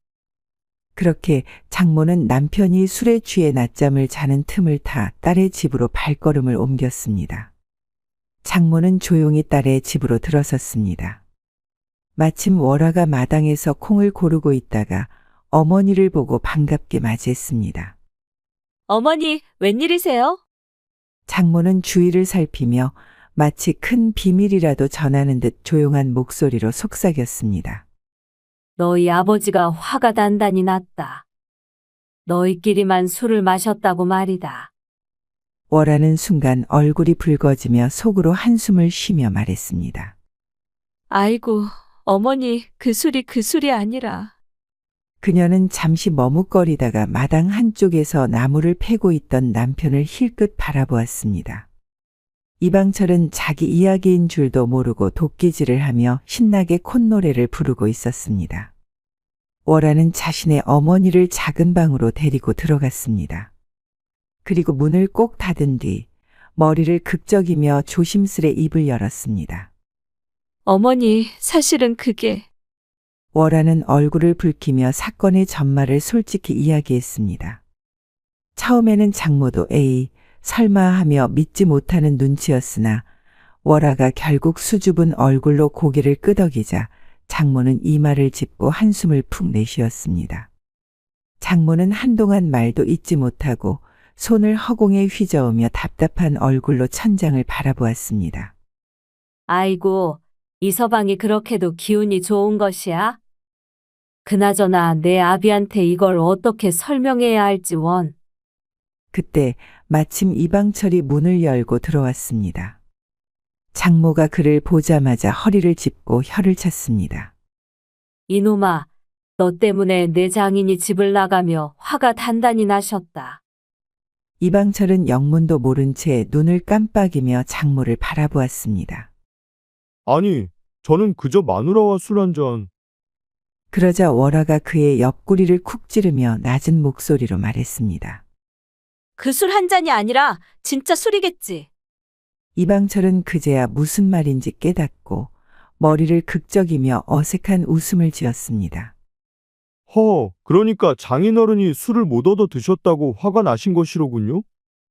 장모와 월화는 그런 이방철을 보며 한숨을 내쉬었습니다. 그렇게 장모가 돌아간 뒤 며칠 후 적당한 날을 골라 월화와 이방철은 장인어른께 진짜 술 한 잔 대접하러 길을 나섰습니다. 이방철은 손에 좋은 탁주가 든 항아리를 들고 월화는 안주거리를 보자기에 싸들고 있었습니다. 부인, 내 오늘은 정말로 술 한 잔만 먹고 다른 술은 먹지 않겠소. 괜히 또 장인어른 앞에서 이상한 말 했다가 이번엔 내 다리가 부러질지도 모르니까 말이오. 월화는 그의 팔을 툭 치며 피식 웃었습니다. 아이고 퍽이나. 그리고 그런 말을 할 줄 알면 처음부터 조심 좀 하지 그랬어. 이방철은 헛기침을 하며 고개를 돌렸습니다. 사람이 실수할 수도 있는 거 아니겠소? 그렇게 두 사람은 장인어른의 집으로 향하던 중 길가에서 이상한 광경을 목격했습니다. 한떠돌이 사내가 길 한편에서 말에 음호의 약초를 바르고 있었습니다. 그는 사내의 행동이 궁금한 탓에 걸음을 멈추고 사내의 행동을 유심히 바라보았습니다. 부인, 저기 저 사내 도대체 뭘 하고 있는 것이오? 월화는 그를 한심하다는 듯 쳐다보며 투덜거렸습니다. 서방, 남의 일에 신경 끄자. 우리는 얼른 아버지 노여움을 풀러 가야 한다고. 그러나 방철은 한층 더 궁금해졌습니다. 아니, 그래도 태어나서 저런 것은 처음 보지 않소? 내 너무 궁금하니 한 번만 물어보고 오겠소. 월화는 한숨을 내쉬며 배를 부여잡았습니다. 아이고, 서방, 나도 아까부터 배가 좀 아픈데. 제발 좀 그냥 가면 안 될까? 방철은 월화의 말을 흘려듣고는 이미 사내에게 다가가고 있었습니다. 월화는 못 말린다는 듯이 아픈 배를 잡으며 중얼거렸습니다. 참, 별게 다 궁금하다니까. 방철은 사내에게 다가가 조심스레 말을 걸었습니다. 저기, 나리, 지금 말에게 무엇을 하고 계시는 것이오? 사내는 태어난 얼굴로 말을 어루만지며 대답했습니다. 이 말이 배가 아픈 까닭에 약초를 구해 의모에다가 집어넣고 있어. 나리, 그런데 그 약초를 저리 넣는다고 정말 말이 괜찮아지는 것이오? 그렇고 말고요. 시간이 조금 더 지나면 금세 말짱해지는 치료법이요. 이는 100년 전부터 전해 내려오는 치료법이니 궁금하시면 조금 더 기다려보시오. 아이고, 내가 시간이 없어서 알려주어서 고맙소. 그렇게 이방철은 고개를 끄덕이며 다시 월화에게 다가가 설명했습니다. 배탈이 나서 약초를 넣어 치료하는 중이라 하는군. 그리하면 아팠던 것이 씻은 듯 나아진다 하오. 월화는 여전히 피곤한 기색으로 한숨을 내쉬며 방철을 노려보았습니다. 서방, 그러니까 그게 우리랑 무슨 상관이야? 남의 일에 왜 그리 관심이 많아? 그냥 가자니깐. 그러나 그 순간 월화의 배에서 다시금 묘한 소리가 났습니다. 그러자 월화는 배를 부여잡고 휘청거리더니 그대로 길바닥에 주저앉았습니다. 아이고, 서방, 잠깐만. 나 배가 너무 아파. 방철은 깜짝 놀라 허둥대며 그녀를 부축했습니다. 부인, 갑자기 왜 그러는 거요? 아까까지만 해도 멀쩡했잖소. 월화는 이마에 식은땀을 흘리며 신음했습니다. 아까 아버지 댁으로 가져가려고 한 음식을 맛보았는데 그게 체했나 보네. 어휴, 배가 뒤틀리는 것 같아. 방철은 어찌할 바를 몰라하며 허둥댔습니다. 이걸 어째 의원이라도 불러야 하나? 그때 근처에서 말에게 약초를 바르던 떠돌이 사내가 천천히 다가왔습니다. 여인분께서도 복통을 앓으시는가 보구려? 방철은 그를 바라보며 다급히 부탁했습니다. 그런 것 같소. 혹시 남은 약초가 있으시오?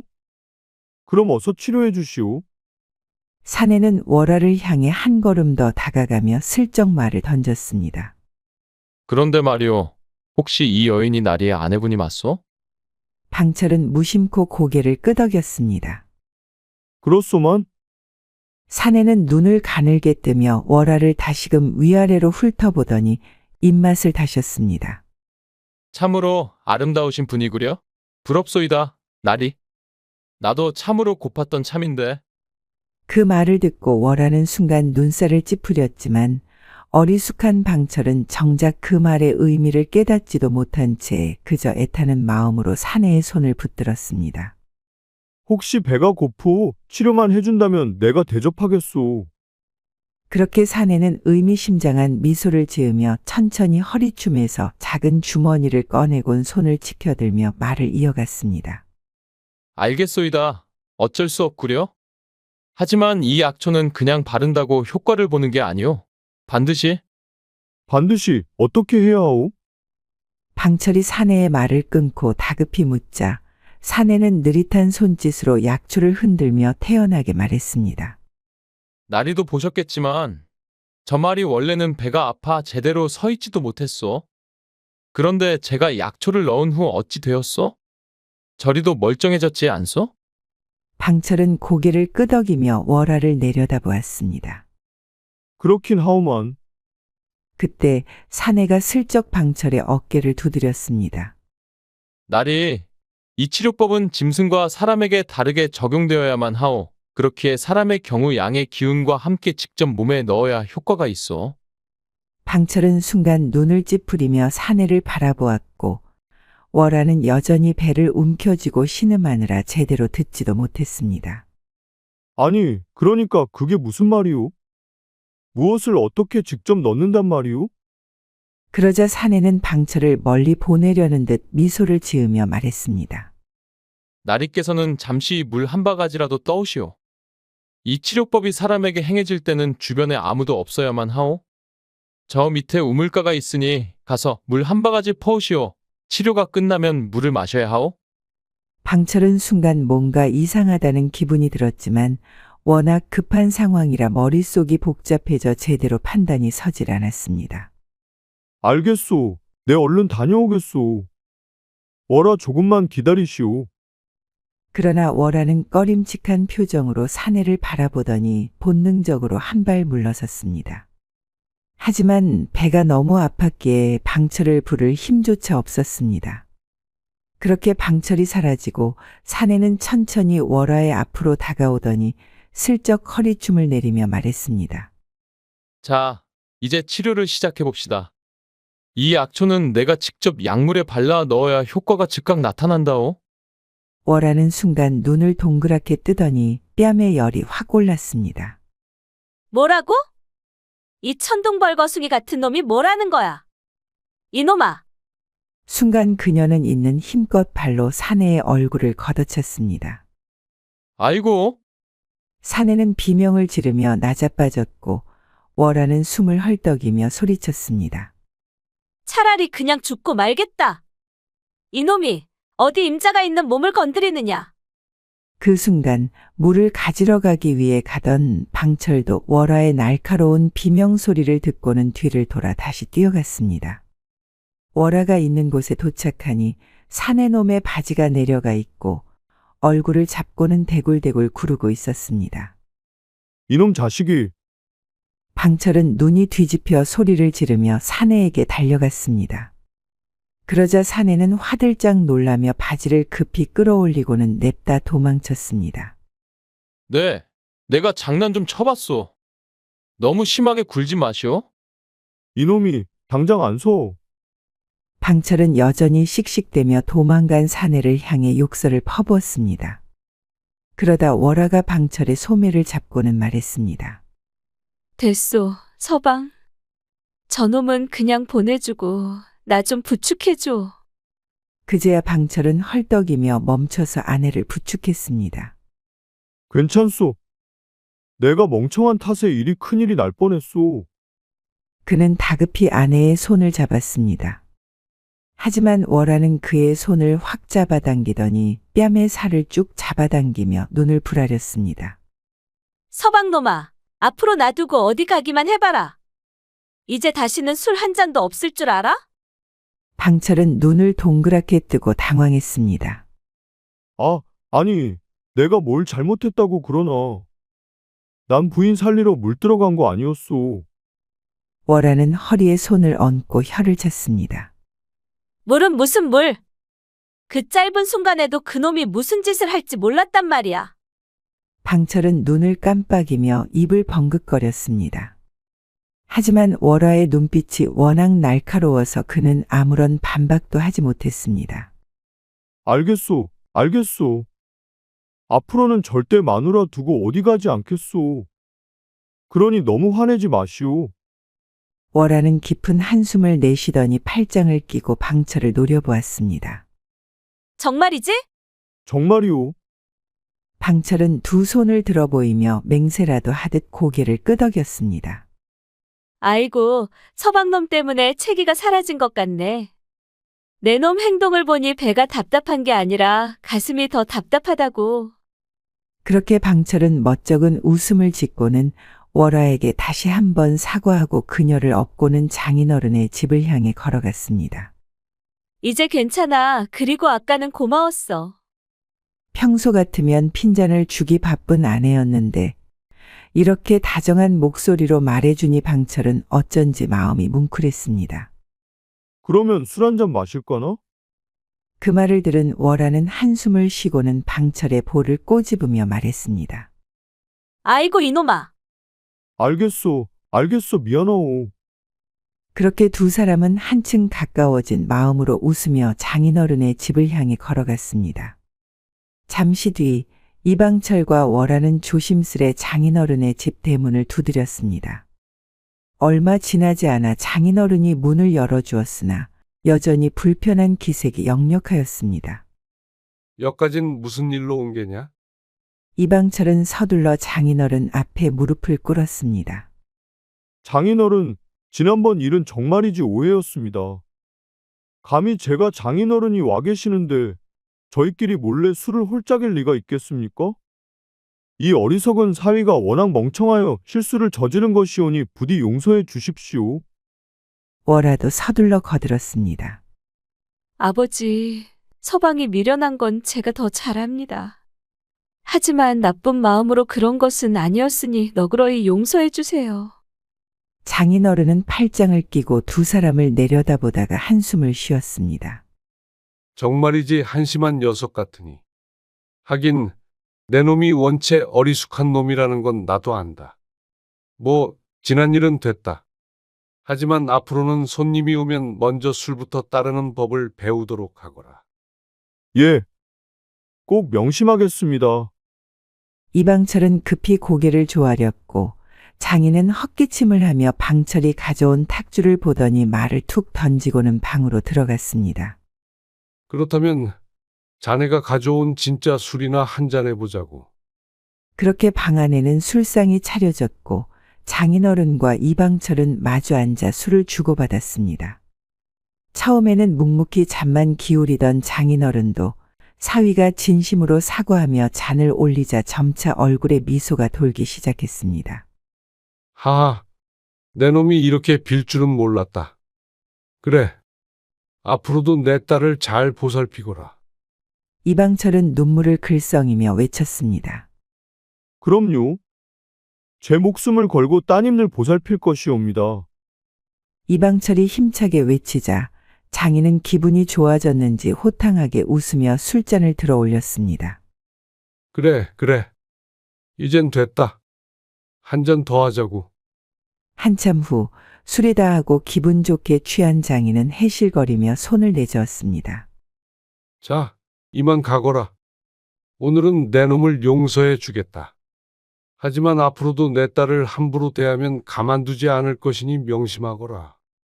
이방철은 다시 한번 공손히 고개를 조아리며 대답했습니다. 예, 꼭 명심하겠습니다. 장인어른. 월화도 아버지의 기분이 한결 풀어진 것을 확인하고 안도하며 어리숙한 서방놈의 팔을 끌어당겼습니다. 그럼 아버지, 저희는 이만 돌아가 보겠습니다. 그렇게 월화와 방철은 집으로 돌아갔고 달빛 아래 나란히 걷는 두 사람의 발걸음은 어느 때보다 가벼웠습니다. 그렇게 모두가 돌아간 뒤 장인은 수염을 만지며 자신의 아내에게 헛기침을 하며 말을 건넸습니다. 우리도 이제 술은 모두 마신 것 같으니 오늘 밤 다른 술 한 잔 해야 하지 않겠는가? 장모는 살며시 미소를 지으며 고개를 끄덕였습니다. 아이고, 이 영감이 웬일이래. 장인은 장모의 손을 조용히 잡아 끌며 방 안으로 들어갔습니다. 그날 밤 장인의 방에서도 한참 동안 술을 나누는 소리가 들렸고 이윽고 방 안은 조용해졌습니다. 거사를 마친 뒤 장모는 장인에게 말을 건넸습니다. 어떻게 술 한 잔 더 하시겠소? 그러자 장인은 곤란한 표정으로 누우며 대답했습니다. 아니, 난 한 잔이면 충분하오. 그러나 장모는 피식 웃으며 말을 하고는 장인 위에 올라가며 말을 했습니다. 하지만 술은 마시면 마실수록 기분이 좋아진다 하지 않소? 아니, 난 정말 한 잔이면 충분. 아니, 잠깐만. 그렇게 고요한 달빛이 따스하게 내리쬐는 방 안에는 술이 점점 진하게 익어가는 소리만이 들렸다고 합니다. 조선 후기 한양에서 멀리 떨어진 작은 마을 청하초는 조용하고 한적한 곳이었으나 그 안에는 그야말로 색다른 활기가 넘쳐오르는 한 골목이 있었습니다. 이곳은 세상사에 단념한 듯 보이는 과부들이 모여 사는 곳이라 하여 사람들은 과부촌이라 불렀지만 실상은 그렇지 않았습니다. 과부라 하여 한스럽고 슬픔에 젖어 사는 것이 아니었죠. 때로는 사랑도 흥도 욕망도 사람 사는 곳이면 어디서든 피어나는 법이었습니다. 그리하여 과부촌의 밤은 은근한 웃음소리와 수런거리는 대화로 가득 찼고 기이한 내기와 뒷담화로 밤이 깊어가곤 했답니다. 어느 날 저녁 달빛이 조용히 기와지붕을 타고 내려앉을 즈음 과부촌의 작은 마당 한복판에 몇몇 과부들이 삼삼오오 모여 있었습니다. 붉은 비단 적삼을 곱게 걸친 홍씨 과부가 부채를 살살 흔들며 능청스럽게 웃었고 나이가 지긋한 김씨 부인은 몸을 고추 세우고 안쪽 허리춤을 다잡으며 입을 열었죠. 에구, 이렇게 한 세월을 흘려보내기만 할 터인가? 재미 삼아내기를 하나 하세. 그러자 젊은 막내 과부 은혜가 도르르르 눈을 굴리며 호기심 어린 표정을 지었습니다. 내기라니요? 무슨 내기 말씀이십니까? 그 순간 홍씨 과부가 부채를 탁 접으며 미소를 지었답니다. 김씨 부인께서 내기를 하자고 하셨으니 틀림없이 보통 내기는 아닐 것이오. 혹시 이 과부촌에서 가장 잘난 사람을 가려보자는 것이라도? 그러자 김씨 부인은 손을 내저으며 능글맞게 웃었습니다. 아니지, 그보다 더 재미난 것이 있지. 그리하여 김씨 부인은 과부들 사이를 한번 둘러보며 말했습니다. 장날마다 장터에 나오는 젊은 훈장이 있지 않소? 그 사람과 방사를 하는 사람이 이기는 거요. 그 말이 떨어지기가 무섭게 마당 곳곳에서 웅성거리는 소리가 터져나왔습니다. 젊은 훈장 이도령이라면 이미 청하촌에서는 모르는 사람이 없을 정도로 유명한 인물이었습니다. 서슬퍼런 선비 정신을 지녔으며 외모 또한 준수하기 그지없었죠. 그는 마을 안악들의 눈길을 한 몸에 받는 사람이었으나 정작 누구에게도 특별한 관심을 보이지 않는 이였습니다. 대체 그가 원하는 여인은 누구인지, 어떤 여인을 마음에 품고 있는지 아무도 알지 못했습니다. 과부들은 서로 눈짓을 주고받으며 호기심과 승부욕으로 눈빛이 반짝였답니다. 그 사람이 과부들을 쳐다보겠소? 사내놈들은 죄다 젊은 안악들만 좋아하지 않소? 홍씨 과부가 코웃음을 쳤습니다. 하지만 그 눈빛은 이미 도전의식을 불태우고 있었죠. 김씨 부인은 빙그레 웃으며 손을 들어 올렸습니다. 그야 모르지. 남자란 것이 어떤 구석에서 마음이 흔들릴지 아무도 알 수 없는 법. 이 나이에 새롭게 뼈대 있는 양반을 얻을 수 있다면 내 여생이 더욱 빛나지 않겠소? 그럼 김씨 부인은 어찌하시렵니까?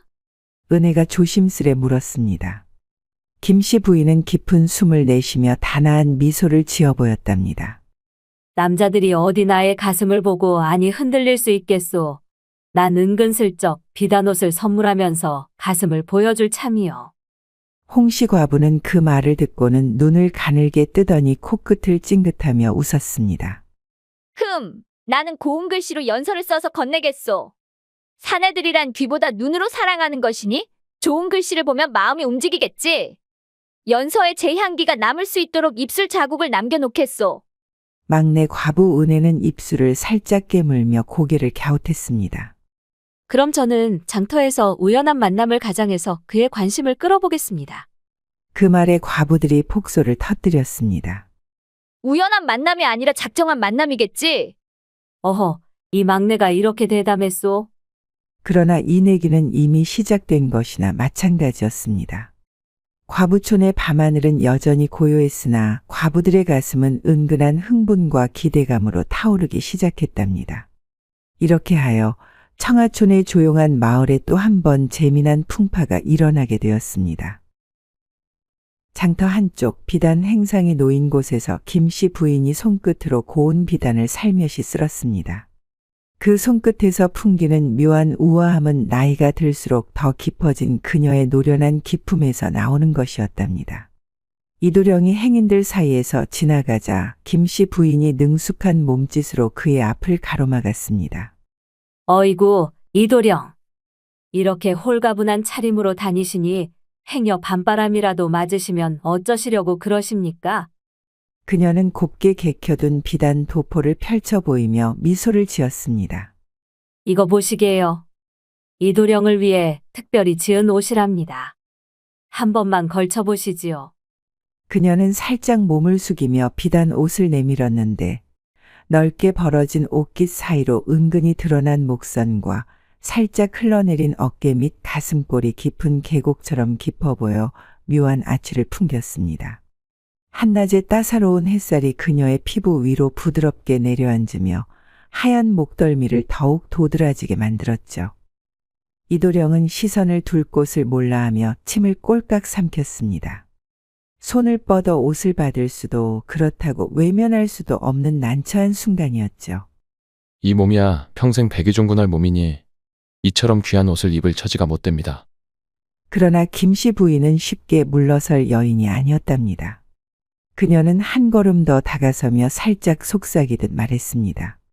남자란 것이 좋은 옷 한 벌만 걸쳐도 기세가 달라지는 법이지요.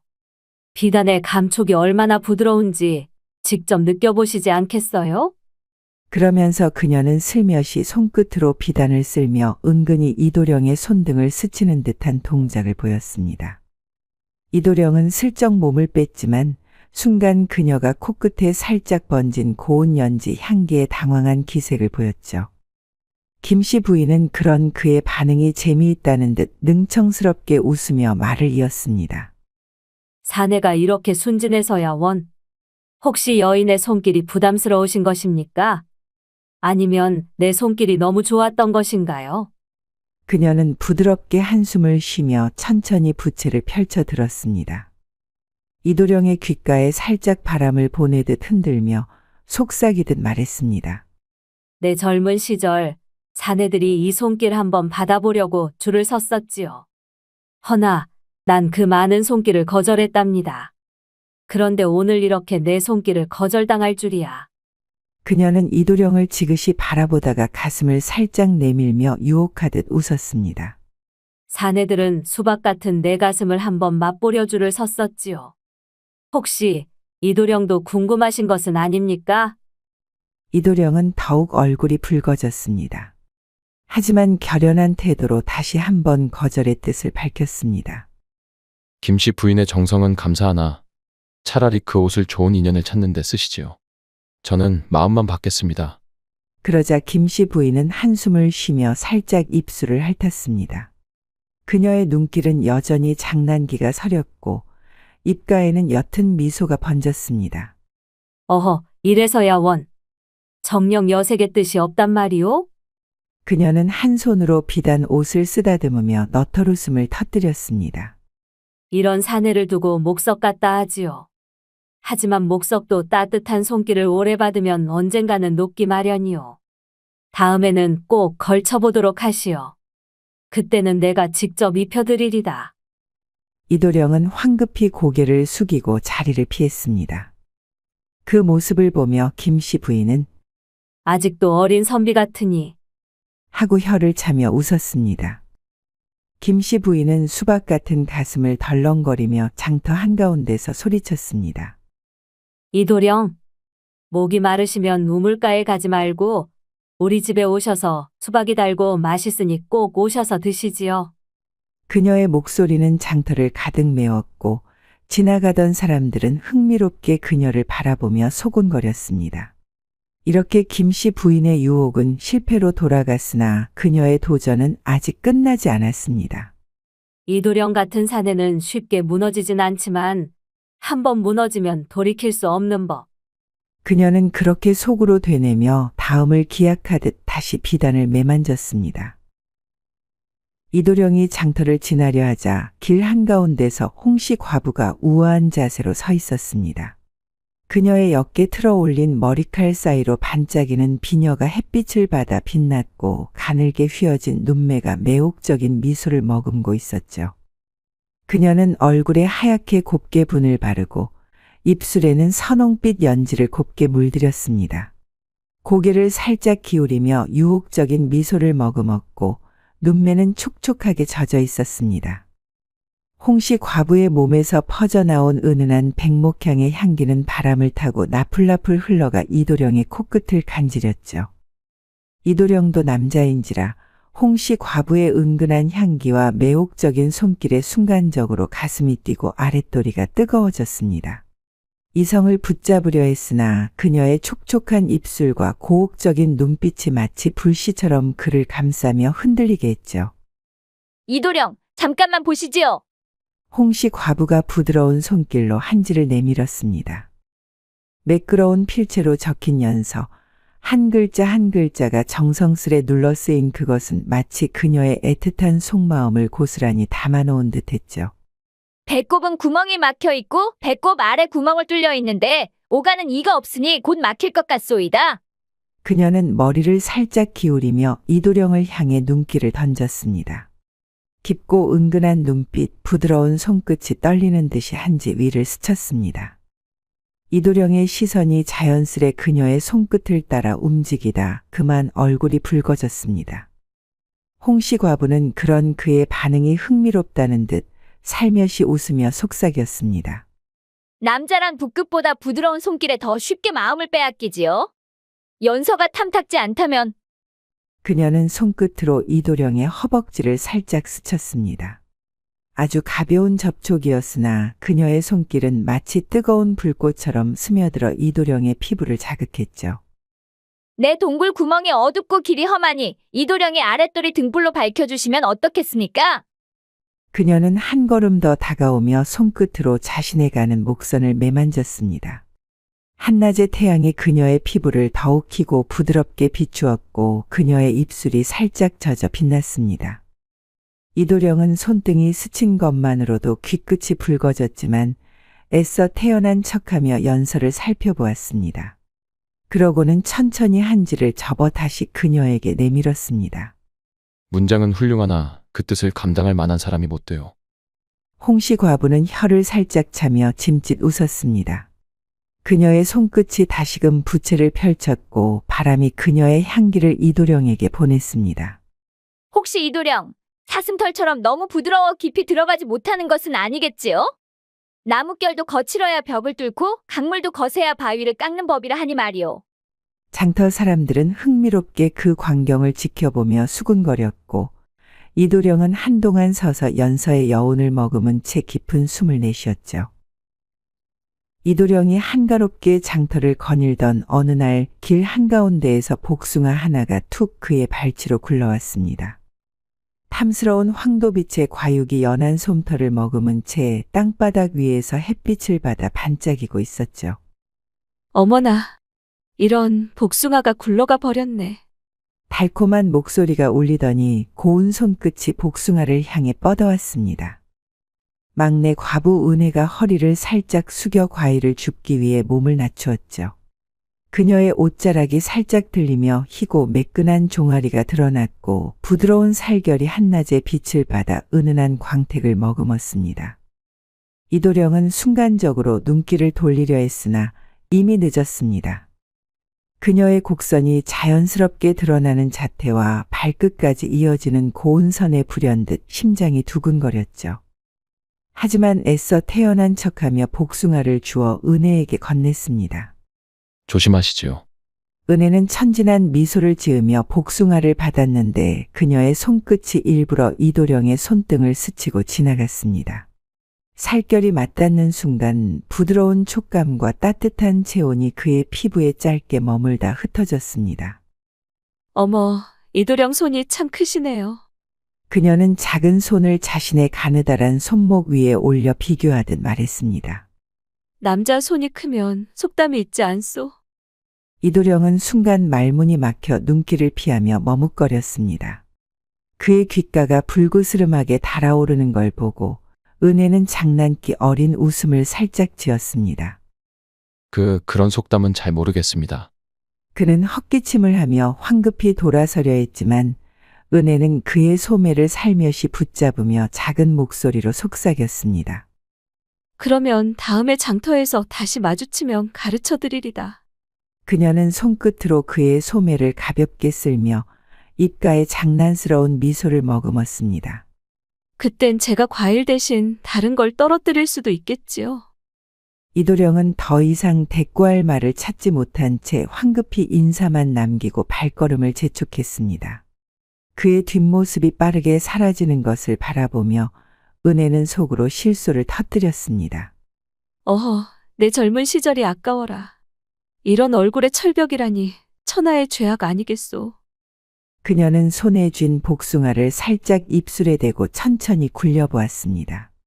부드러운 솜털이 그녀의 입가를 간지리듯 스쳤고 그녀는 가볍게 이를 깨물며 속삭였습니다. 그래도 결국 맛을 보면 다른 생각이 들겠지요. 그녀의 눈빛은 장난스럽게 빛났고 장터의 바람이 그녀의 옷자락을 가볍게 흔들며 지나갔습니다. 사람들은 무심한 척하며 그녀를 흘끗흘끗 바라보았고 은혜는 그 시선을 아는지 모르는지 천연덕스럽게 다음 장면을 준비하는 듯 보였습니다. 장터에서의 유혹이 잦아들 무렵 세 과부는 한데 모여 머리를 맞대고 심각한 표정을 지었습니다. 그들의 목표는 단 하나. 어째서 이도령이 우리를 거절한 것인가? 이래서는 도저히 참을 수가 없어요? 홍씨 과부가 부채를 힘껏 접으며 목소리를 높였습니다. 우리가 얼마나 공을 들였는데? 저리 태연히 가버릴 수가 있단 말이오? 혹시 남자를 좋아하는 건 아닐까요? 아니면 고자가 아닐까요? 은혜가 조심스레 속삭이자 김씨 부인이 단호하게 손사래를 쳤습니다. 에이, 그럴 리가 있어. 우리가 부족한 것이 아니라면 분명 무언가 있는 것이요. 궁금해서 안 되겠소. 찾아가서 단판을 지으시다. 우리가 먹던가, 이도령이 우리를 먹던가. 세 사람은 이도령을 직접 찾아가기로 했습니다. 마을 어귀에서 책을 들고 한가로이 앉아있던 이도령을 발견하자 그들은 주저없이 다가갔습니다. 이도령, 잠시만 시간을 내주시오. 홍씨 과부가 입꼬리를 올리며 말을 건넸습니다. 이도령은 책에서 눈을 들며 그들을 바라보았습니다. 세 과부는 단도직입적으로 물었습니다. 대체 왜 우리를 거절하셨소? 이도령은 당황한 기색이 역력했습니다. 잠시 머뭇거리던 그는 조용히 한숨을 쉬며 말했습니다. 진정으로 마음을 둔 분이 따로 있습니다. 그 말이 퍼지자 과부초는 그야말로 들끓었습니다. 도대체 그 여인이 누구란 말이오? 세상에 우리보다 더한 여인이 어디 있다고? 그의 시선이 멈춘 곳에는 조용히 고개를 숙이고 있던 정씨 부인이 있었습니다. 정씨 부인! 홍씨 과부가 놀란 듯 입을 가렸습니다. 김씨 부인은 믿을 수 없다는 표정으로 눈을 깜빡였고 은혜는 당혹스러움에 입을 열지 못했습니다. 정씨 부인은 얼굴이 새빨개지며 더욱 고개를 숙였습니다. 사람들의 시선이 한꺼번에 그녀에게 쏠리자 그녀는 당황한 기색을 감추지 못했습니다. 그럴 리가. 이도령이 정씨 부인을 마음에 두고 있었다고. 정씨 부인은 과부들 사이에서도 유독 조용한 사람이었습니다. 다른 과부들이 적극적으로 남자들을 유혹하며 앞장설 때도 그녀는 언제나 한 발짝 물러나 있었습니다. 말수도 적고 사람들 앞에 나서기를 꺼렸죠. 하지만 그녀에게는 설명할 수 없는 묘한 분위기가 있었습니다. 그녀의 몸짓 하나하나에는 은근한 단아함이 묻어났고 말 한마디에도 깊은 여운이 남았습니다. 그 누구도 몰랐지만 사실 훈장이 된 이도령은 오래전부터 몰래 그녀를 흠모하고 있었습니다. 다른 이들에게 둘러싸여 있더라도 그의 시선은 늘 조용한 그녀에게 머물러 있었죠. 그녀가 뜨개질을 하고 있을 때도 그는 조용히 먼발치에서 그 모습을 바라보았고 우물가에서 물을 깃는 그녀의 뒷모습을 보며 한숨을 쉬곤 했습니다. 그 마음을 감추려 했으나 결국은 드러나고 만 것이었죠. 과부들은 경악하며 다시 한번 그녀를 바라보았습니다. 이도령이 그래도 한 번도 안 열린 조개를 알아보는 것을 보니 진정 남자는 남자군먼. 그렇습니다. 정씨 부인은 어린 나이에 혼례를 약조한 사내가 갑작스레 병으로 세상을 떠났고 그 인연이 끊어지자마자 과부의 길을 걷게 되었습니다. 하지만 그녀의 삶은 그저 수절하는 과부의 그것과는 달랐습니다. 그녀는 본디 남자와 한 번도 깊은 정을 나눠본 적이 없었습니다. 단 한 번도 손끝 하나 닿아본 적 없고 혼례조차 치르지 못한 채 과부가 되어버린 것이죠. 그녀는 오랫동안 사람들의 시선을 피해 살았습니다. 정숙함과 단아함을 가장한 채 그 누구도 가까이 다가오지 못하게 벽을 쌓고 살았던 것입니다. 하지만 그 속에는 아무도 모르는 외로움과 미처 피어나지 못한 감정이 서려 있었습니다. 그녀는 밤마다 혼자 등불 아래에서 창밖을 바라보며 문득 스쳐가는 바람에도 얼굴을 붉히곤 했습니다. 마을 사람들은 그녀가 누구보다도 순결한 여인이라는 것을 알고 있었지만 그것이 이도령의 마음을 사로잡았으리라고는 상상도 하지 못했습니다. 과부촌에서 가장 조용한 그녀가 실은 가장 깊고도 애틋한 마음을 품고 있었다는 사실을 아는 사람은 없었죠. 하지만 이도령은 오래전부터 그녀를 알고 있었습니다. 남몰래 그녀를 바라보며 그녀의 고운 손끝과 말없이 전해지는 눈빛에 마음이 기울었던 것입니다. 이제야 밝혀진 그녀의 비밀은 단순한 수절 과부의 이야기가 아니라 한 번도 사랑을 제대로 피워보지 못한 여인의 아련한 기다림이었습니다. 그런 그녀의 입가에는 어렴풋이 미소가 번지고 있었습니다. 그녀는 아무 말 없이 조용히 이도령을 바라보았습니다. 그리고 그 순간 아무도 모르게 둘만의 이야기가 시작되고 있었던 것입니다. 장대비가 쏟아지는 여름날 오후, 하늘은 어두운 먹구름으로 뒤덮였고 장터의 행인들은 비를 피해 황급히 발걸음을 옮겼답니다. 천둥이 울리고 빗줄기가 더욱 거세지자 이도령도 급히 몸을 피할 곳을 찾아 뛰어갔습니다. 마침 눈에 띈 정자가 하나 있어 그는 그곳으로 몸을 날렸죠. 숨을 고르며 비에 젖은 옷을 털던 이도령은 정자 한쪽에서 조용히 앉아있는 누군가를 발견하고 깜짝 놀랐습니다. 바로 정씨 부인이었답니다. 그녀 또한 소낙비를 피해 이곳으로 몸을 피한 듯했죠. 부인께서도 비를 피해 오셨군요. 이도령이 조심스레 말을 건넸습니다. 정씨 부인은 고개를 살짝 끄덕이며 미소를 지었답니다. 그러나 그녀의 몸은 이미 소낙비에 젖어 있었습니다. 얇은 모시옷이 피부에 밀착되어 희고 매끄러운 속살이 아른아른 비쳐 보였죠. 가녀린 어깨가 드러나고 젖은 옷자락 사이로 부드러운 곡선이 은근히 드러나자 이도령은 순간적으로 숨을 삼켰습니다. 이렇게 요염할 줄이야. 그녀는 조용히 앉아 있을 뿐이었지만 비에 젖은 모습이 그야말로 유혹적이었답니다. 그녀의 머리칼에서 물방울이 뚝뚝 떨어지며 가는 목선을 타고 흘러내렸고 촉촉이 젖은 입술이 부드럽게 빛났습니다. 속눈썹 사이로 떨어지는 빗방울마저도 이도령의 가슴을 두드리는 듯했죠. 참아야 합니다. 이도령은 손을 꽉 쥐며 스스로를 다잡으려 했습니다. 하지만 어찌된 일인지 그의 마음은 이미 무너지고 있었죠. 수년간 속으로만 품었던 연모의 정이 이 순간 끌어올라 터져버릴 것만 같았습니다. 정씨 부인은 눈치채지 못한 듯 평소처럼 조용히 앉아 빗소리를 듣고 있었습니다. 그러나 그녀의 시선은 떨리고 있었고 손끝이 살짝 움츠러들고 있었답니다. 그녀 또한 이도령의 뜨거운 시선을 느끼고 있었던 것이죠. 그 순간 천둥이 크게 울리자 정씨 부인이 놀라 몸을 움찔하며 흔들렸습니다. 그 작은 움직임이 마지막 한 방울이 되었죠. 에라, 나도 모르겠습니다. 이도령은 더 이상 참을 수 없었습니다. 벌떡 일어나 그녀의 손목을 잡고 그대로 그녀를 품에 끌어안았답니다. 그의 심장이 격렬하게 뛰었고 그의 숨결이 정씨 부인의 목덜미에 따뜻하게 내려앉았죠. 이도령님, 이러시면. 그녀가 당황하여 몸을 떼려 했지만 이미 늦었습니다. 이도령은 그녀를 놓아줄 생각이 없었습니다. 오래도록 참아왔던 감정이 이제는 더 이상 가둘 수 없을 만큼 차올라 있었습니다. 그의 품 안에서 부드러운 몸이 살짝 떨리고 있었고 그녀의 향기가 그의 코끝을 자극하며 더 깊이 스며들었죠. 이런 짓을 하고서 하늘을 어떻게 보려고 그래요? 정씨 부인이 간신히 숨을 고르며 외쳤습니다. 그러자 이도령은 그녀의 귓가에 낮게 속삭였답니다. 그러니까 이렇게 나는 엎드려 땅을 보고 부인은 하늘을 못 보게 내가 가려주지 않소.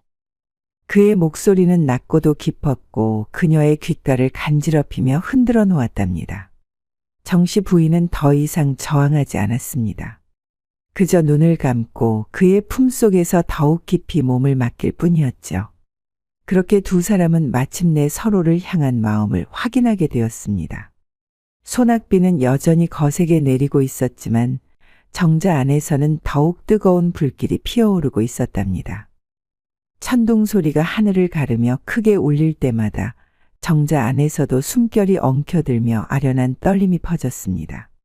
거센 빗소리에 묻혀 세상은 둘만의 공간이 되었고 외부의 시선 따위는 아득하게 멀어졌죠. 비가 퍼붓는 바람에 흔들리는 창살 너머로는 아무도 없었고 오직 서로에게만 집중한 채 이도령과 정씨 부인은 운명의 장단을 맞추듯 깊이 빠져들었습니다.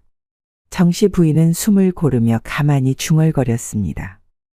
이 좋은 것을 이제야 알게 되다니 세상에 이런 일이 있었군요. 이도령은 그녀의 이마에 가볍게 입을 맞추며 낮게 웃었습니다. 저 또한 처음입니다. 부끄럽지만 부인께서 제 마음을 흔든 유일한 분이십니다. 정씨 부인은 수줍게 고개를 숙였지만 이내 장난기 어린 눈빛을 띄웠습니다. 이도령님, 세간에서는 흔히 말하기를 석가래는 단단해야 지붕을 받친다고 하지 않습니까? 그런데 이 석가래는 어찌 이리도 튼튼한 것이요? 이도령은 얼굴을 붉히며 머뭇거렸지만 이내 정씨 부인의 장난스러운 말에 피식 웃고 말았습니다. 부인께서 이제 아셨다면 앞으로 천천히 더 익혀가면 되겠지요. 정씨 부인은 한껏 달아오른 얼굴로 이도령을 바라보다 이내 작게 속삭였습니다. 그렇다면 이 석가래가 부러지지 않도록 잘 보살펴야겠군요. 소낙비는 여전히 거세게 내리고 있었고 정자 안의 온기는 더욱 짙어져만 갔습니다. 이도령과 정씨 부인은 서로의 손을 꼭 맞잡고 더 깊이 서로를 향해 다가갔습니다. 그날 밤 거센 빗소리에 묻혀 두 사람만의 비밀스러운 시간이 조용히 흘러갔습니다. 첫 배가 맞은 그날 두 사람은 서로의 마음을 확인하며 깊은 정을 나누었습니다. 처음에는 조심스러웠으나 시간이 지날수록 그 움직임은 점점 더 자연스러워졌죠. 숨결이 뜨거워지고 서로를 향한 손길은 더욱 대담해졌습니다. 정씨 부인은 떨리는 손끝으로 이도령의 얼굴을 어루만지며 처음 겪는 감각에 숨을 고르느라 애를 먹었습니다. 이 좋은 것을 이제야 알게 되다니 세상에 이렇게 황홀한 일이 있을 줄은 꿈에도 몰랐습니다. 이도령은 그녀의 손을 다정히 쥐며 낮게 웃었습니다. 부인께서 이제 아셨다면 앞으로 더 자주 익혀가면 되겠지요. 그 말에 정씨 부인은 얼굴을 붉히며도 장난기 어린 눈빛을 빛내며 속삭였습니다. 그러면 이 배가 맞는 법도 다양하다는 소문이 있던데 그 방법도 배워볼 수 있는 것이겠지요? 이도령은 피식 웃으며 그녀를 더욱 깊이 끌어안았습니다. 그야 물론이지요. 배를 맞추는 법이 한 가지뿐이라면 얼마나 따분하겠습니까? 그렇게 두 사람은 밤이 깊도록 서로를 탐닉하며 다양한 방식으로 배를 맞추는 법을 익혀나갔습니다. 정자 밖에는 여전히 소낙비가 쏟아졌으나 그곳 안에서는 뜨거운 열기가 한층 더 깊이 퍼져나가고 있었습니다. 이도령과 정씨 부인의 정분이 마을에 퍼지는 데는 오랜 시간이 걸리지 않았답니다. 과부촌에서는 늘 크고 작은 이야기가 오가곤 했지만 이번 소식은 그야말로 대단한 화제를 불러일으켰습니다. 뭐라고? 정씨 부인과 이도령이? 홍씨 과부가 부채를 탁 접으며 눈을 크게 떴습니다. 그녀의 옆에 있던 김씨 부인과 은혜도 놀란 듯 서로를 바라보았죠. 아니, 정씨 부인은 늘 조용하고 점잖았잖소. 그런 분이 이도령을 어떻게 꼬신 것이란 말이오? 김씨 부인이 눈을 가늘게 뜨며 속삭였습니다. 그러게 말이오. 우린 온갖 방법을 동원했어도 그 얼음 같은 사내를 무너뜨리지 못했는데 정씨 부인은 도대체 어떻게 한 거요? 은혜가 입술을 살짝 깨물며 호기심을 감추지 못했답니다. 이야, 과부촌에서 제일 조용한 사람이 남자를 꼬시는 법을 알고 있었다니? 정씨 부인, 이거 그냥 넘어갈 일이 아니오. 그날 오후 과부들은 정씨 부인을 불러 모았습니다. 그녀는 평소처럼 수수한 옷차림에 고운 머리칼을 단정히 묶고 있었지만 그녀를 바라보는 과부들의 눈빛은 예사롭지 않았습니다. 자, 솔직히 말해보시오. 무슨 비법이 있었던 것이오? 김씨 부인이 팔짱을 끼고 묻자 정씨 부인은 당황한 기색이 역력했죠. 비법이라니 그럴 리가 있겠습니까? 거짓말 마시오. 우리도 온갖 수를 써봤지만 이도령은 단단한 나무 같았소. 그런데 부인이 한 방에 무너뜨렸다니 그 방법을 좀 알려주시오. 홍씨 과부가 장난스러운 눈빛을 빛내며 정씨 부인을 바라보았습니다. 정씨 부인은 얼굴을 붉히며 애써 웃었습니다.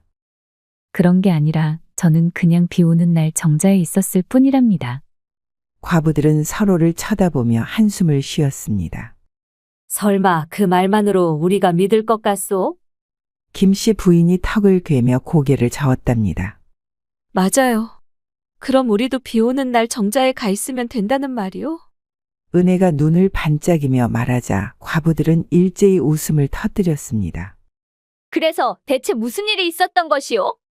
홍씨 과부가 다시 물었습니다. 정씨 부인은 잠시 망설이다가 조용히 입을 열었습니다. 그날 소낙비가 무척 거세게 내렸지요. 저는 마침 길을 걷다가 정자로 들어가 비를 피했어요. 그리고 우연히 이도령도 같은 곳으로 들어오셨지요. 그래서 과부들은 한꺼번에 몸을 앞으로 기울이며 들을 준비를 했습니다. 그런데 비에 젖은 제 옷이 정씨 부인은 머뭇거리며 얼굴을 붉혔습니다. 과부들은 순간적으로 눈을 반짝였습니다. 오, 그래서? 그런데 이도령께서 저를 보고 그래서? 그냥 그렇게 되었답니다. 홍씨 과부가 손을 탁 치며 아쉬운 듯 탄식을 내뱉었죠. 정씨 부인은 수줍게 웃었습니다. 저는 그냥 비를 맞았을 뿐이랍니다. 과부들은 한숨을 쉬며 서로를 바라보았습니다.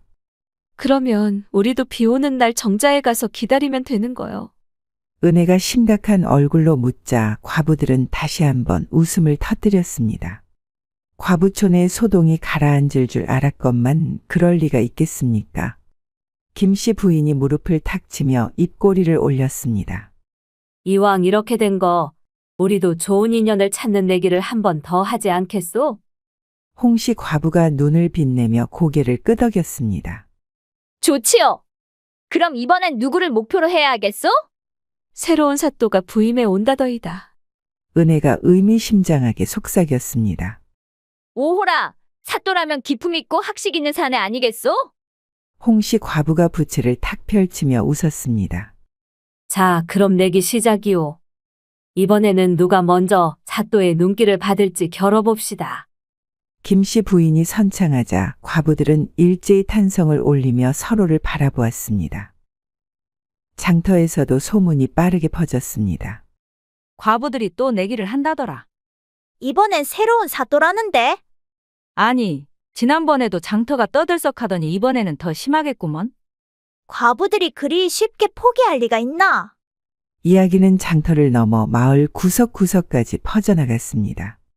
사람들은 과연 이번엔 어떤 일이 벌어질지 궁금해하며 기대에 차 있었습니다. 세 사람은 누구랄 것도 없이 사또의 눈길을 끌고자 비 오는 날을 기다렸습니다. 비가 내리자마자 일부러 길을 걷다 빗물에 흠뻑 젖으며 한숨을 쉬고 젖은 옷자락을 조심스레 손끝으로 쓸어내렸습니다. 아이고, 이 비를 어쩌면 좋소. 김씨 부인이 목을 가늘게 흔들며 말하자 홍씨 과부가 부채를 펼치며 맞장구 쳤습니다. 정말이지. 이리 얇은 옷을 입고 나올 줄이야. 어쩌겠소. 누가 저 좀 안아주면 좋겠는데. 은혜는 한술 더 떠 길모퉁이에서 사또의 행차를 기다리며 일부러 돌부리에 걸려 넘어지는 신용까지 했습니다. 아이고, 이 몸이 어찌나 허약한지 비에 젖으니 더 어지럽구려. 세 과부는 저마다의 방식으로 사또의 이목을 끌려 했으나 정작 사또는 이미 우산을 쓰고 빠른 걸음으로 관하로 들어가고 있었습니다. 그 모습을 본 과부들은 서로를 바라보며 한숨을 쉬었죠. 이거 더 강한 전략이 필요하겠군. 한편 소동과는 거리가 먼 곳에서 조용한 사랑이 피어나고 있었습니다. 이도령과 정씨 부인은 사람들이 웅성거리는 틈을 피해 숲길을 거닐고 있었습니다. 이도령은 지난번 자신의 방법이 다소 미흡했음을 깨닫고 서책을 보고 연구한 끝에 더욱 정교한 이치를 깨우쳤다며 정씨 부인을 조심스럽게 눕혔습니다. 이제야 제대로 배웠소. 이번엔 학문과 실전이 조화를 이루는 법을 보여드리리다. 그는 자신만만하게 말하며 세상 모든 이치가 이 순간에 녹아들 듯한 기세를 보였습니다. 정씨 부인은 그 말에 얼굴을 붉히며도 장난스럽게 웃었습니다. 도령께선 학문을 너무 깊이 팠소이다. 그 열정이 감탄스러울 따름이요. 즐거우셨다면 구독과 좋아요, 댓글 부탁드립니다. 다른 재밌는 이야기로 다시 돌아오겠습니다. 새벽 야화였습니다.